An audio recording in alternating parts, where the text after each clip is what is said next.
ദൈവനാമത്തിന് മഹത്വം ഉണ്ടാകട്ടെ. സന്നിഹിതരായിരിക്കുന്ന നിങ്ങൾക്കെല്ലാവർക്കും അതുല്യനായ യേശുക്രിസ്തുവിൻ്റെ അനുഗ്രഹീതമായ നാമത്തിൽ അഭിവാദനങ്ങൾ. ഇന്നത്തെ എൻ്റെ പ്രസംഗത്തിൻ്റെ പ്രമേയം ആധ്യാത്മിക രക്ഷ ക്രിസ്തുവിൽ മാത്രമോ?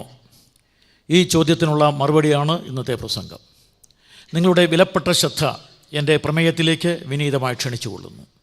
ഉപോത്ബലകമായി യോഹന്നാൻ എഴുതിയ സുവിശേഷം 14-ാം അധ്യായം 6-ാം വാക്യം ഞാൻ ഉദ്ധരിക്കുന്നു. നമ്മുടെ കർത്താവായ യേശു ക്രിസ്തു തന്നെ പ്രഖ്യാപിച്ചതാണ്. ഞാൻ തന്നെ വഴിയും സത്യവും ജീവനുമാകുന്നു, ഞാൻ മുഖാന്തരമല്ലാതെ ആരും പിതാവിൻ്റെ അടുക്കൽ എത്തുകയില്ല. ഈ പ്രഖ്യാപനത്തിൻ്റെ ഉടമ ഒന്നുകിൽ ലോകം കണ്ട ഏറ്റവും വലിയ വഞ്ചകനും കള്ളനും അഹങ്കാരിയും അല്ല എന്ന് വന്നാൽ ദൈവമാണ്. രണ്ടിനും മധ്യേ ഒത്തുതീർപ്പിന് യാതൊരു നിവൃത്തിയുമില്ല. കർത്താവായ യേശു ക്രിസ്തുവിനെ പ്രഖ്യാപനം കൊണ്ട് മനസ്സിലാകുന്നതാണ് ഞാനിന്ന് നിങ്ങളോട് മുമ്പിൽ അവതരിപ്പിക്കുന്നത്. 7 കുറിപ്പുകളടങ്ങിയ ഒരു ഹ്രസ്വമായ പ്രസംഗമാണ് ചെയ്യാൻ പോകുന്നത്. 1. ഈശ്വരനെ സംബന്ധിച്ച് ഈശ്വരൻ എല്ലാവർക്കും ഒരുവനേയുള്ളൂ. ഏകനായ ദൈവം, മനുഷ്യവർഗത്തിന് ഒരേ ഒരു ദൈവമേ ഉള്ളൂ. അനേകായിരം കോടി ദൈവങ്ങളെ ആരാധിച്ച പ്രാചീന കാലത്ത് ലോകത്തിൻ്റെ എവിടെയും ബഹുദൈവ വിശ്വാസത്തിൻ്റെ പ്രമാദം വളരെയേറെ വിശാലമായിരുന്നൊരു കാലഘട്ടത്തിൽ, അതുപോലെ തന്നെ ബഹുദൈവ വിശ്വാസം വളർന്ന് പന്തലിച്ച വളക്കൂറുള്ള മണ്ണായ ഈജിപ്തിൽ നിന്നുകൊണ്ട് ഇസ്രായേലിൻ്റെ തലക്കനം എന്ന പ്രവാചകനായ മോശ പ്രഖ്യാപിച്ചു, ഈശ്വരൻ ഏകനാകുന്നു. ആവർത്തനം 6:4. അല്ലയോ ഇസ്രായേലെ കേൾക്ക, നിന്റെ നാഥൻ ഏകനാകുന്നു എന്ന് അദ്ദേഹം പ്രഖ്യാപിച്ചു. കാലം അധികം പുരോഗമിച്ചില്ല. BC 1440 മോശ പ്രഖ്യാപിച്ചു എങ്കിൽ BC 1375 ഈജിപ്തിൽ ചക്രവർത്തിയായിരുന്ന ഇക്നറ്റോൺ അഥവാ അമൻഹോട്ടം 4-ാമൻ പ്രഖ്യാപിച്ചു, ഈശ്വരൻ ഏകനാകുന്നു. അവിടുത്തെ നാമം അറ്റോൺ, അദ്ദേഹത്തിൻ്റെ പേരും അദ്ദേഹം മാറ്റിയിട്ട് ഇക്നറ്റോൺ എന്നാക്കി തീർക്കുകയുണ്ടായി. കാലം പിന്നെയും പുരോഗമിച്ചു. അല്പം കൂടെ കഴിഞ്ഞപ്പോൾ നാം അറിയുന്നത് പോലെ തന്നെ ചരിത്രത്തിലെ ഏറ്റവും പ്രസിദ്ധമായ പേർഷ്യൻ നാടുകളിൽ അനേകേശ്വര വിശ്വാസം വളരെയേറെ വളർന്നു വലുതായിരുന്ന പേർഷ്യൻ നാടുകളിൽ നിന്നോട് സ്വതന്ത്രത പ്രഖ്യാപിച്ചു, ഈശ്വരൻ ഏകനാകുന്നു, അവൻ്റെ അകുരമസ്ത. കാലം പിന്നെയും പുരോഗമിച്ചു. നാം അറിയുന്നത് പോലെ ഇന്ത്യയുടെ മണ്ണിൽ നിന്നുകൊണ്ടും ആളുകൾ ഇത് തന്നെ പ്രഖ്യാപിക്കുകയുണ്ടായി. ഡോക്ടർ രാധാകൃഷ്ണൻ ഇന്ത്യൻ ഫിലോസഫി എന്ന പുസ്തകത്തിൽ ഇങ്ങനെ എഴുതുകയുണ്ടായി, ഒരുപറ്റം ദേവീദേവന്മാർ സൃഷ്ടിക്കുന്ന അരാജകത്വത്തേക്കാൾ യുക്തവും സരളവുമായിട്ടുള്ളത് ഏകദൈവ വിശ്വാസം. ഈ വിശ്വാസം ആദ്യമായി അംഗീകരിക്കുവാൻ ഭാഗ്യം ലഭിച്ച ജനത എബ്രായ ജനത. ഇത് കൃഷ്ണൻകുട്ടിയല്ല പറയുന്നത്, സർവേപ്പള്ളി രാധാകൃഷ്ണൻ. അദ്ദേഹം എഴുതി വെച്ച വാക്യങ്ങളാണ് ഞാൻ ഉദ്ധരിച്ചത്. 33 കോടി ദേവന്മാരെ ഇന്ത്യയിൽ ഇറക്കുമതി ചെയ്ത ആര്യന്മാരുടെ ഇടയിലെ തലക്കനം വന്ന 20-ാം നൂറ്റാണ്ട് കണ്ട ലോകോത്തര ദാർശനികനായ നമ്മുടെ മുൻ പ്രസിഡന്റായിരുന്ന രാധാകൃഷ്ണൻ്റെ വാക്കുകളാണ് ഇത്. അതുകൊണ്ട് ഏകദൈവ വിശ്വാസം എബ്രായ ജനതയ്ക്ക് ആദ്യമായി ലഭിച്ചു എന്ന് അദ്ദേഹം തന്നെ പറഞ്ഞു. കാലം പിന്നെയും പുരോഗമിച്ചു. ക്രൈസ്തവ യുഗം ആരംഭിച്ചപ്പോൾ ക്രൈസ്തവർ ലോകത്തിന് നാനാ കോണുകളിൽ നിന്നുകൊണ്ട് ലോകത്തോട് അനവരതം വിളംബരം ചെയ്തു, ഈശ്വരൻ ഏകനാകുന്നു. കാലം പിന്നെയും പുരോഗമിച്ചപ്പോൾ മക്കായുടെയും മദീനയുടെ മണ്ണിൽ ഇതിൻ്റെ മുഴക്കം കേൾക്കാമായിരുന്നു. ഞാനത് വിശദീകരിക്കുന്നില്ല. ഈശ്വരൻ ഏകനാകുന്നു. ഈശ്വരനെ കുറിച്ച് സംക്ഷിപ്തമായിട്ട് പറഞ്ഞു നിർത്തിയാൽ ഈശ്വരൻ്റെ പേരെന്താണ്? ദൈവത്തിൻ്റെ പേരെന്താണ്? അതുകൊണ്ട് ദൈവം മോശയോട് സംസാരിച്ചപ്പോൾ മോശ ചോദിച്ചു, നിന്നെ അയച്ച ദൈവത്തിൻ്റെ പേരെന്തെന്ന് പറഞ്ഞാൽ എന്ത് പറയണം? ദൈവം ഒരു പേര് പറഞ്ഞു കൊടുത്തു. ബൈബിൾ രേഖപ്പെടുത്തിയിരിക്കുന്ന 3 പ്രധാനപ്പെട്ട പേരുകൾ മാത്രമേ ഞാനിപ്പോൾ ഉദ്ദേശിക്കുന്നു. 1 ഉൽപ്പത്തി 1:1 ഏലോഹീം. ഏലോഹീം എന്നുള്ളത് ബഹുവചനവാചിയായ ഒരു ശബ്ദമാണ്. ദൈവത്തിൽ ഒന്നിലധികം ആളത്വം ഉൾക്കൊള്ളുന്നു എന്ന് വെച്ചാൽ 4ആയി വർദ്ധിക്കാതെ 2ആയി ചുരുങ്ങാതെ സ്ഥിരം വർത്തമാനമായിരിക്കുന്ന യെശയ്യാവിൻ്റെ പ്രവചനം 6-ാം അധ്യായം കൊണ്ടും വെളിപ്പാട് പുസ്തകം 4-ാം അധ്യായം കൊണ്ടും അതുപോലെ മത്തായി സുവിശേഷം 28-ാം അധ്യായത്തിൻ്റെ 19-ാം വാക്യം കൊണ്ടും സമർത്ഥിക്കുവാൻ കഴിയുന്ന ത്രിയേകനായ ദൈവത്തിൻ്റെ അനുഗ്രഹീതമായ അവതരണമാണ് അവിടെ കാണുന്നത് ഏലോഹീം. കാലം കുറേ കൂടെ കഴിഞ്ഞപ്പോഴാണ് ഞാൻ നേരത്തെ പറഞ്ഞതുപോലെ പിന്നെയും ദൈവം മനുഷ്യവർഗത്തോട് സംസാരിച്ചു. ആ ദൈവത്തോട് മോശ ചോദിച്ചു, നിന്നെ അയച്ച ദൈവത്തിൻ്റെ പേരെന്തെന്ന് പറഞ്ഞാൽ എന്ന് പറയണം. ദൈവം പറഞ്ഞു കൊടുത്തു, ഞാനാകുന്നവൻ ഞാനാകുന്നു. പക്ഷേ നിർഭാഗ്യമെന്ന് പറയട്ടെ, ഇതൊരു പേരാണോ? ഞാനാകുന്നവൻ ഞാനാകുന്നു എന്ന് പറഞ്ഞാൽ ഒരു പേരാണോ? അല്ല, ഇത് കാലവാചിയായ ഒരു ശബ്ദമാണ്. എന്ന് പറഞ്ഞാൽ വേറൊരു ഭാഷയിൽ പറഞ്ഞാൽ ഇതിന് ഭൂതമില്ല, ഭാവിയില്ല, സ്ഥിര വർത്തമാനം. ദൈവത്തിന് ഭൂതവും ഭാവിയുമില്ല, സ്ഥിരമായ വർത്തമാനമായിരിക്കുന്നവനാണ്. നിത്യനായ ദൈവത്തിന് നിത്യമായ സ്വഭാവത്തിന് നിത്യമായ വിളംബരമാണ് ഈ നാമം. 2 കാര്യം പറഞ്ഞു. 3, ദൈവത്തിൻ്റെ നാമത്തെ സംബന്ധിച്ച് പിന്നീട് തുടർച്ചയായി ഉൽപ്പത്തി മുതൽ നാം വായിക്കുന്നത് ദൈവത്തെ സംബന്ധിച്ച് അബ്രഹാമിൻ്റെയും ഇസ്ഹാക്കിൻ്റെയും യാക്കോബിൻ്റെയും ദൈവമായി നമ്മുടെ പിതാക്കന്മാരുടെ ദൈവം എന്നാണ് വിളിക്കപ്പെട്ടത്. ഈ ദൈവം അല്ലാതെ മറ്റ് ഏത് പേരിൽ അറിയപ്പെടുന്നവനെയും ദൈവം എന്ന് വിളിക്കാൻ നിവൃത്തിയില്ല എന്ന് പറയുമ്പോൾ ഇവിടെ വെച്ച് നിങ്ങളത് വ്യക്തമായി മനസ്സിലാക്കണം. മറ്റൊന്നിനെ കൂടെ ഉദ്ദേശിക്കുകയാണ് ഞാൻ, ബാക്കി പറയുകയില്ല. അവിടെ ചുരുക്കി പറഞ്ഞാൽ ഈശ്വരൻ ഏകനാകുന്നു. ഇത് എവിടെയും വിളംബരം ചെയ്യപ്പെട്ട ഒരു യാഥാർത്ഥ്യമാണ്. ആ ഈശ്വരൻ സനാതനാണ്, ആ ഈശ്വരൻ സഗുണനാണ് എന്ന് പറഞ്ഞാൽ സഗുണ സനാതന സത്വാവിശേഷമായ ദൈവത്തെയാണ് ബൈബിൾ വിളംബരം ചെയ്യുന്നത്. ഉദാഹരണത്തിന് ഈശ്വരന് ഗുണവിശേഷങ്ങളുണ്ട്. കാലടി ശങ്കരൻ പറയുന്നത് പോലെ ഈശ്വരൻ എന്ന് പറഞ്ഞാൽ അവിടെ നിർഗുണബ്രഹ്മമല്ല, സഗുണം സനാതനം. എങ്ങനെയെന്ന് ചോദിച്ചാൽ ഈശ്വരനെ കുറിച്ച് ബൈബിൾ പറയുന്നത് ഇങ്ങനെയാണ്. ഈശ്വരൻ എന്ന പേര് ക്രിസ്ത്യാനികൾക്ക് സ്വല്പം അലർജ്യമായി തോന്നും, ക്ഷമിക്കണം, ഇടയ്ക്കിടയ്ക്ക് വന്നു പോകുന്നതാണ്. എങ്കിലും ദൈവമെന്ന് പറഞ്ഞാൽ യോഹന്നാൻ 3:30 ദൈവം സത്യവാൻ, യോഹന്നാൻ 4:24 ദൈവം ആത്മാവാകുന്നു, 1 യോഹന്നാൻ 1:5 ദൈവം വെളിച്ചമാകുന്നു, 1 യോഹന്നാൻ 2:28 29 ദൈവം നീതിമാനാകുന്നു, 1 യോഹന്നാൻ 4:8 ദൈവം സ്നേഹമാകുന്നു, 1 യോഹന്നാൻ 5:20 ദൈവം ജീവനാകുന്നു. ഇത്രയും വാക്കുകൾ ഗുണലക്ഷണങ്ങളാണ് ദൈവത്തിൻ്റെ. ഇനി മറ്റുള്ള ഗുണങ്ങളൊക്കെ എത്രയുണ്ട് വിശദീകരിക്കാൻ സമയം പോരാ, വിട്ടുകളയുന്നു. അതുകൊണ്ട് ഈശ്വരൻ എല്ലായിടത്തുമുള്ള എല്ലാവർക്കും ഒരുവനാകുന്നു. ഹിന്ദുവിനൊരു ദൈവം, ക്രിസ്ത്യാനിക്കൊരു ദൈവം, മുസ്ലിമിന് മൂന്നാമതൊരു ദൈവം എന്നൊരു ദൈവമില്ല. എവിടെയുമുള്ള ജനകോടികൾക്ക് ഈശ്വരൻ ഏകനാകുന്നു. ആ ഏകനായ ദൈവം, ഏക സ്വഭാവമുള്ള ദൈവം, ആ ദൈവത്തെയാണ് നാം അംഗീകരിക്കേണ്ടത്, ആദരിക്കേണ്ടത്, ബഹുമാനിക്കേണ്ടത്. ഇന്ന് ഒരു സ്നേഹിതൻ എന്നെ കാണാൻ വന്നിരുന്നു. അദ്ദേഹത്തിൻ്റെ പോക്കറ്റിലുള്ള ഒരു ഫോട്ടോ കണ്ടിട്ട് ഒരു മുസ്ലിം സുഹൃത്ത് പറഞ്ഞു, നീ ഈ മനുഷ്യനെ ആരാധിക്കരുത്, ഈ മനുഷ്യനൊരു മനുഷ്യനാണ്, നേരെ മറിച്ച് ഒരു ദൈവമേ ഉള്ളൂ, അവനെ വേണം ആരാധിക്കാൻ. ആ വാക്ക് അദ്ദേഹത്തെ സ്പർശിക്കുകയുണ്ടായി. കൃഷ്ണഭക്തനായിരുന്ന ആ മനുഷ്യൻ്റെ ജീവിതത്തിൽ, കൃഷ്ണൻ്റെ ഉപകരണമായ മുരളിയ എന്നുള്ള പേരുള്ള ആ സുഹൃത്തിൻ്റെ ജീവിതത്തിൽ വളരെയേറെ ഒരു മാറ്റത്തിന് അത് വഴിതെളിക്കുകയുണ്ടായി. ഞാൻ ആ ഭാഗം വിടുകയാണ്. ഈശ്വരൻ ഏകനാകുന്നു. 2, ലോക ജനതയിൽ മനുഷ്യനെ സൃഷ്ടിച്ച ദൈവം, ഈ കാണപ്പെടുന്ന ചരാചര നിബദ്ധമായി പ്രപഞ്ചത്തെ ഉണ്ടാക്കിയ അഖിലാണ്ടത്തിൻ്റെ ഉടയവനായ ദൈവം, ഞാൻ ഇന്നലെ പറഞ്ഞതുപോലെ തന്നെ മനുഷ്യനെ ഉണ്ടാക്കുകയും, മനുഷ്യൻ എന്ന് പറഞ്ഞാൽ ദൈവത്തിൻ്റെ സൃഷ്ടിയുടെ മകടമായ ഭാവമാണ്. ഈ അനുഗ്രഹീതനായ മനുഷ്യനെ ഉണ്ടാക്കിയപ്പോൾ ദൈവം തൻ്റെ സാദൃശ്യത്തിൽ ഉണ്ടാക്കി. ഇന്നലെ ഞാൻ വിവരിച്ചു, അതുകൊണ്ട് അപ്പുറം വിടുകളെയാണ്. ഇങ്ങനെ ദൈവം മനുഷ്യനെ ശിക്ഷിച്ചു എന്ന് പറയുമ്പോൾ അവിടെ ജാതിയോ മതമോ ഒന്നും വരുന്നില്ല. അപ്പോസ്തല പ്രവൃത്തികൾ 17-ാം അധ്യായത്തിൻ്റെ 26 പണ്ഡിതവരേണ്യനായ പൗലൂസ് തത്വചിന്തയുടെ തറവാടായ ഗ്രീസിൻ്റെ ഏറ്റവും പ്രശസ്ത നഗരിയായ അഥേനയിൽ നിന്നുകൊണ്ട് പ്രഖ്യാപിച്ചത് ഇങ്ങനെയാണ്. അവിടെ അദ്ദേഹം വളരെ വിശദമായി ദൈവത്തെക്കുറിച്ച് വിളംബരം ചെയ്യുന്നതോടൊപ്പം പറഞ്ഞു, ഭൂതലത്തിൽ എങ്ങും കുടിയിരിപ്പാൻ ഒരുത്തന് നിന്ന് ദൈവം മനുഷ്യജാതി ഒക്കെയും ഉളവാക്കി എന്ന് പറയുമ്പോൾ ഗ്രീസിൽ സൗന്ദര്യാരാധകന്മാരായ ഗ്രേക്കരെയും അതുപോലെ തന്നെ ബലത്തെയും സുഖത്തെയും ആരാധിക്കുന്ന റോമരെയും എല്ലാം ഉൾക്കൊണ്ടുകൊണ്ട് അദ്ദേഹം പറഞ്ഞു, ഈ ഒരുത്തനിൽ നിന്നാണ് ഈ മനുഷ്യജാതി ഒക്കെയും ഉളവായത്. അത് ഞാൻ വളരെയേറെ വിശദീകരിക്കുന്നില്ല. മനുഷ്യവർഗത്തിൽ ഇന്ന് കാണുന്ന വർണ്ണവും വർഗവുമെല്ലാം മനുഷ്യൻ ഉണ്ടാക്കി വെച്ചതാണ്. ചാതുർവർണ്ണ്യം മയാസൃഷ്ടമെന്ന് പറയുന്നവനെ ദൈവമെന്ന് വിളിക്കാൻ നിവൃത്തിയില്ല. ഭഗവത്ഗീതയിൽ ഭഗവാൻ കൃഷ്ണൻ പറഞ്ഞു, ചാതുർവർണ്ണ്യം മയാസൃഷ്ടമാണ്, ദൈവത്തിൻ്റെ സ്വഭാവത്തിന് ചേരുകയില്ല. ദൈവം ദൈവമാണെങ്കിൽ തൻ്റെ സൃഷ്ടിവർഗത്തെ ജാതി മതം അത് ഇതെന്ന് തിരിക്കാൻ പാടില്ല. അതുകൊണ്ട് ദൈവം വർഗ വർണ്ണ ഉച്ച നീച ഭേദം കൂടാതെ മനുഷ്യവർഗത്തെ ഒന്നായി കാണുന്നവനാണ്. അതുകൊണ്ട് ദൈവം ജാതി വ്യത്യാസപ്പെടുത്തിയിരുന്നു എങ്കിൽ നമ്മുടെ കേരള ഭാഷയിൽ പറഞ്ഞാൽ പറച്ചിപറ്റ പന്തിരുകുലം ഉണ്ടാകുകയില്ല. വരരുചി എന്ന് പറയുന്ന ബ്രാഹ്മണന് ചണ്ടാലപ്പെണ്ണിൽ 12 കുട്ടികൾ ജനിക്കുമായിരുന്നില്ല. ഇനി വിശാലമായി പറഞ്ഞാൽ നമ്മുടെ ഏറ്റവും പ്രിയങ്കരനായ ടെന്നീസ് താരം ബോറിസ് ബക്കറിന് നീഗ്രോ പെണ്ണിൽ 3 കുട്ടികൾ ഒന്നിനു പുറകെ. അതുകൊണ്ട് ദൈവം ജാതി വ്യത്യാസം ഉണ്ടാക്കിയിരുന്നെങ്കിൽ ഇതെങ്ങനെ സംഭവിക്കും? അതുകൊണ്ട് വെള്ളക്കാരന് നീഗ്രോയും തമ്മിൽ കല്യാണം കഴിച്ച കുട്ടികളുണ്ടാകും. അതുകൊണ്ട് ദൈവം ഒരിക്കലും ജാതി വ്യത്യാസം ഉണ്ടാക്കിയില്ല. ദൈവം ജാതിയോ മതമോ ഒക്കെ അതിനതീതനാണ്. അതുകൊണ്ട് ജാതി വ്യത്യാസത്തിൻ്റെ അടിവേർ അറുക്കുന്നതാണ് യേശുക്രിസ്തുവിൻ്റെ എല്ലാ ഉപദേശങ്ങളും. അതുകൊണ്ടാണ് ബൈബിൾ പറഞ്ഞത്, യഹൂദനെന്നും യവനനെന്നും ശകരെന്നും ദാസനെന്നും ബർബരനെന്നും ഇല്ല, എല്ലാവരും ഒന്നത്രേ. അത് പറയുവാൻ ബൈബിളിന് സാധിച്ച ഏറ്റവും മഹത്തായ കാര്യം. അതിനെക്കുറിച്ച് ഞാനിപ്പോൾ കൂടുതൽ വിശദീകരിക്കുന്നില്ല. മനുഷ്യവർഗമെല്ലാം ഒന്നാണ്, അവിടെ ജാതിയും മതവുമില്ല. അതുകൊണ്ട് ജാതിക്കും മതത്തിനും അതീതമായി മനുഷ്യവർഗത്തെ കാണുന്ന മഹാദൈവം, സമദർശിയായ ദൈവം സകല മനുഷ്യരെയും സമമായി കാണുന്നു എന്നുള്ളത് ദൈവത്തിൻ്റെ സമഭാവനയുടെ ഏറ്റവും മഹത്തായ ഭാവമെന്ന് പറഞ്ഞുകൊണ്ട് സമയപരിമിതിയിൽ ഞാൻ ഇത് വിട്ടുകളയുന്നു. 2 കുറിപ്പുകൾ പറഞ്ഞു. 3, ദൈവം ജീവനുള്ളവനാണ്, ആ ദൈവം സംസാരിക്കുന്നവനാണ്. അതുകൊണ്ട് ദൈവത്തിൻ്റെ സന്ദേശം ഏകമാകുന്നു. ഏകനായ ദൈവം, ഏകമായ ജനത. ആ ദൈവത്തോട് ദൈവം സംസാരിച്ചാൽ അവൻ നൽകുന്നതായ സന്ദേശവും ഏകമായിരിക്കും. ദൈവം ഒരിക്കലും സംസാരിക്കാതിരുന്നിട്ടില്ല. ചരിത്രത്തിൻ്റെ താളുകൾ പരിശോധിച്ചാൽ ദൈവം സംസാരിക്കാതിരുന്ന യാതൊരു കാലവുമില്ലായിരുന്നു. അപ്പോസ്തല പ്രവൃത്തി 17-ാം അധ്യായത്തിൻ്റെ 30-ാം സൂക്തത്തിൽ പണ്ഡിതവരേണ്യനായ പൗലൂസ് അഥേനയിൽ വെച്ച് തന്നെ പറഞ്ഞ മറ്റൊരു പ്രസ്താവനയുണ്ട്.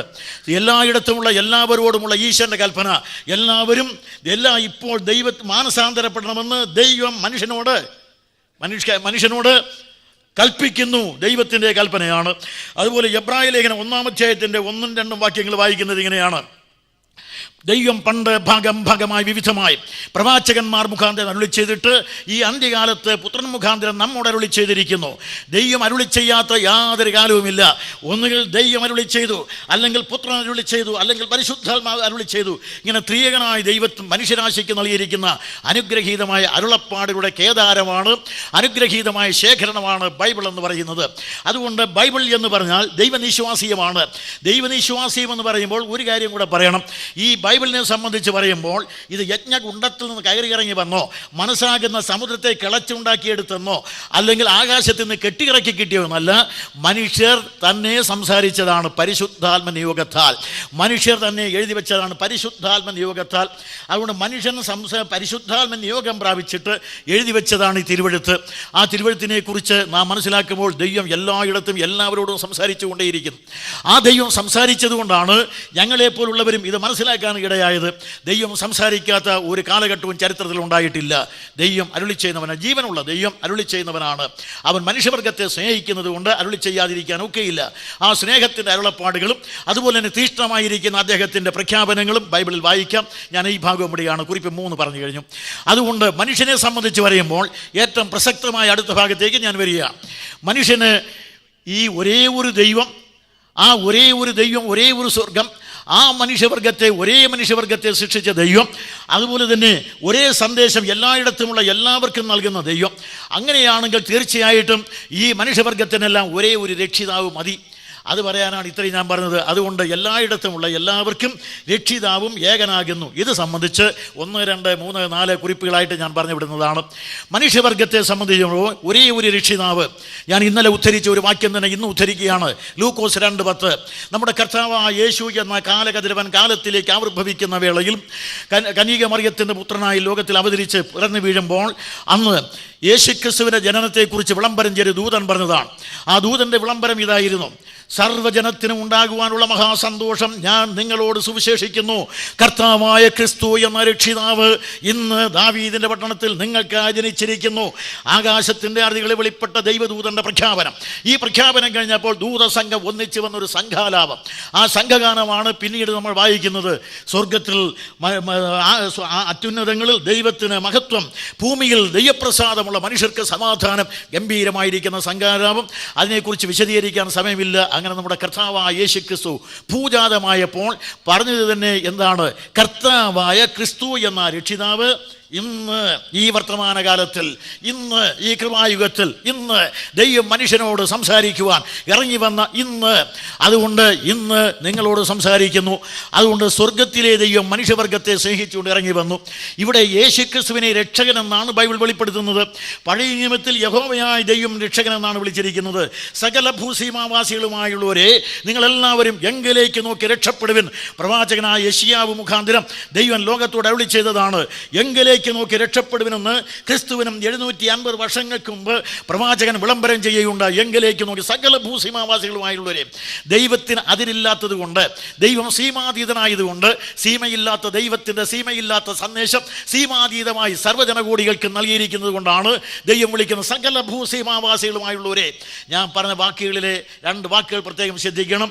ദൈവദൂതൻ പറഞ്ഞത് സർവ്വജനത്തിനും ഉണ്ടാകുവാനുള്ള മഹാസന്തോഷം, സർവ്വജനത്തിനും. ഇവിടെ ദൈവം അരുളി ചെയ്യുന്നത് സകല ഭൂസീമാവാസികളുമായുള്ളവരെ എന്ന് പറഞ്ഞാൽ സങ്കുചിതമായ മനസ്സിൻ്റെ ഉടമയല്ല ഈശ്വരൻ. അവിടുന്ന് ഇടിഞ്ഞ ഭിത്തിക്കുള്ളിൽ ജീവിക്കുന്നവനല്ല. ആ വിശാലമായി മനുഷ്യവർഗത്തെ സ്നേഹിക്കുന്ന ദൈവം മനുഷ്യനെ ആഹ്വാനം ചെയ്യുന്നത് അവങ്കിലേക്ക് നോക്കി രക്ഷപ്പെടുവാൻ. അതിൻ്റെ ഏറ്റവും ഗംഭീരമായിരിക്കുന്ന രൂപമാണ് നമ്മുടെ കർത്താവായ യേശുക്രിസ്തുവിൻ്റെ വിളംബരം. ഞാൻ ഈ ഭാഗം വിടുകയാണ്. ഇങ്ങനെ ലോകത്തിൽ കർത്താവായ യേശുക്രിസ്തു അവതരിച്ചു വരുമ്പോൾ അദ്ദേഹത്തെക്കുറിച്ച് വന്നിരുന്ന 1, 2, 3, 4 കാര്യങ്ങൾ ഈ പോയിന്റിൽ പറയുന്നതാണ്. ഒന്ന്, ഒരു 4000 വർഷങ്ങൾക്ക് മുമ്പ് ഒരു മനുഷ്യൻ്റെ ചോദ്യം ഉന്നയിച്ചു: മനുഷ്യൻ മരിച്ചാൽ വീണ്ടും ജീവിക്കുമോ? യോബ് 14:14. ഒരു 1000 വർഷം കൂടെ കഴിഞ്ഞു കോരഹപുത്രന്മാർ മറ്റൊരു ചോദ്യം ഉന്നയിച്ചു: സഹോദരൻ ശവക്കുഴി കാണാതെ എന്നേക്കും ജീവിച്ചിരിക്കേണ്ടതിന് അവന് വേണ്ടി പ്രാണൻ്റെ വീണ്ടെടുപ്പ് വില കൊടുപ്പാൻ ആർക്ക് കഴിയും? അവൻ്റെ പ്രാണൻ്റെ വീണ്ടെടുപ്പ് വളരെ വിലയേറിയതാകുന്നു. പക്ഷേ ഒരു വാക്യം കൂടെ കൂട്ടിച്ചേർത്തു, അത് ഒരു നാളും സാധ്യമല്ല. കോരഹപുത്രന്മാർ അവരെ സംബന്ധിച്ച് ഇത് അടഞ്ഞ അധ്യായമെന്നാണ് പറഞ്ഞത്. ഒരു നാളും സാധ്യമല്ല.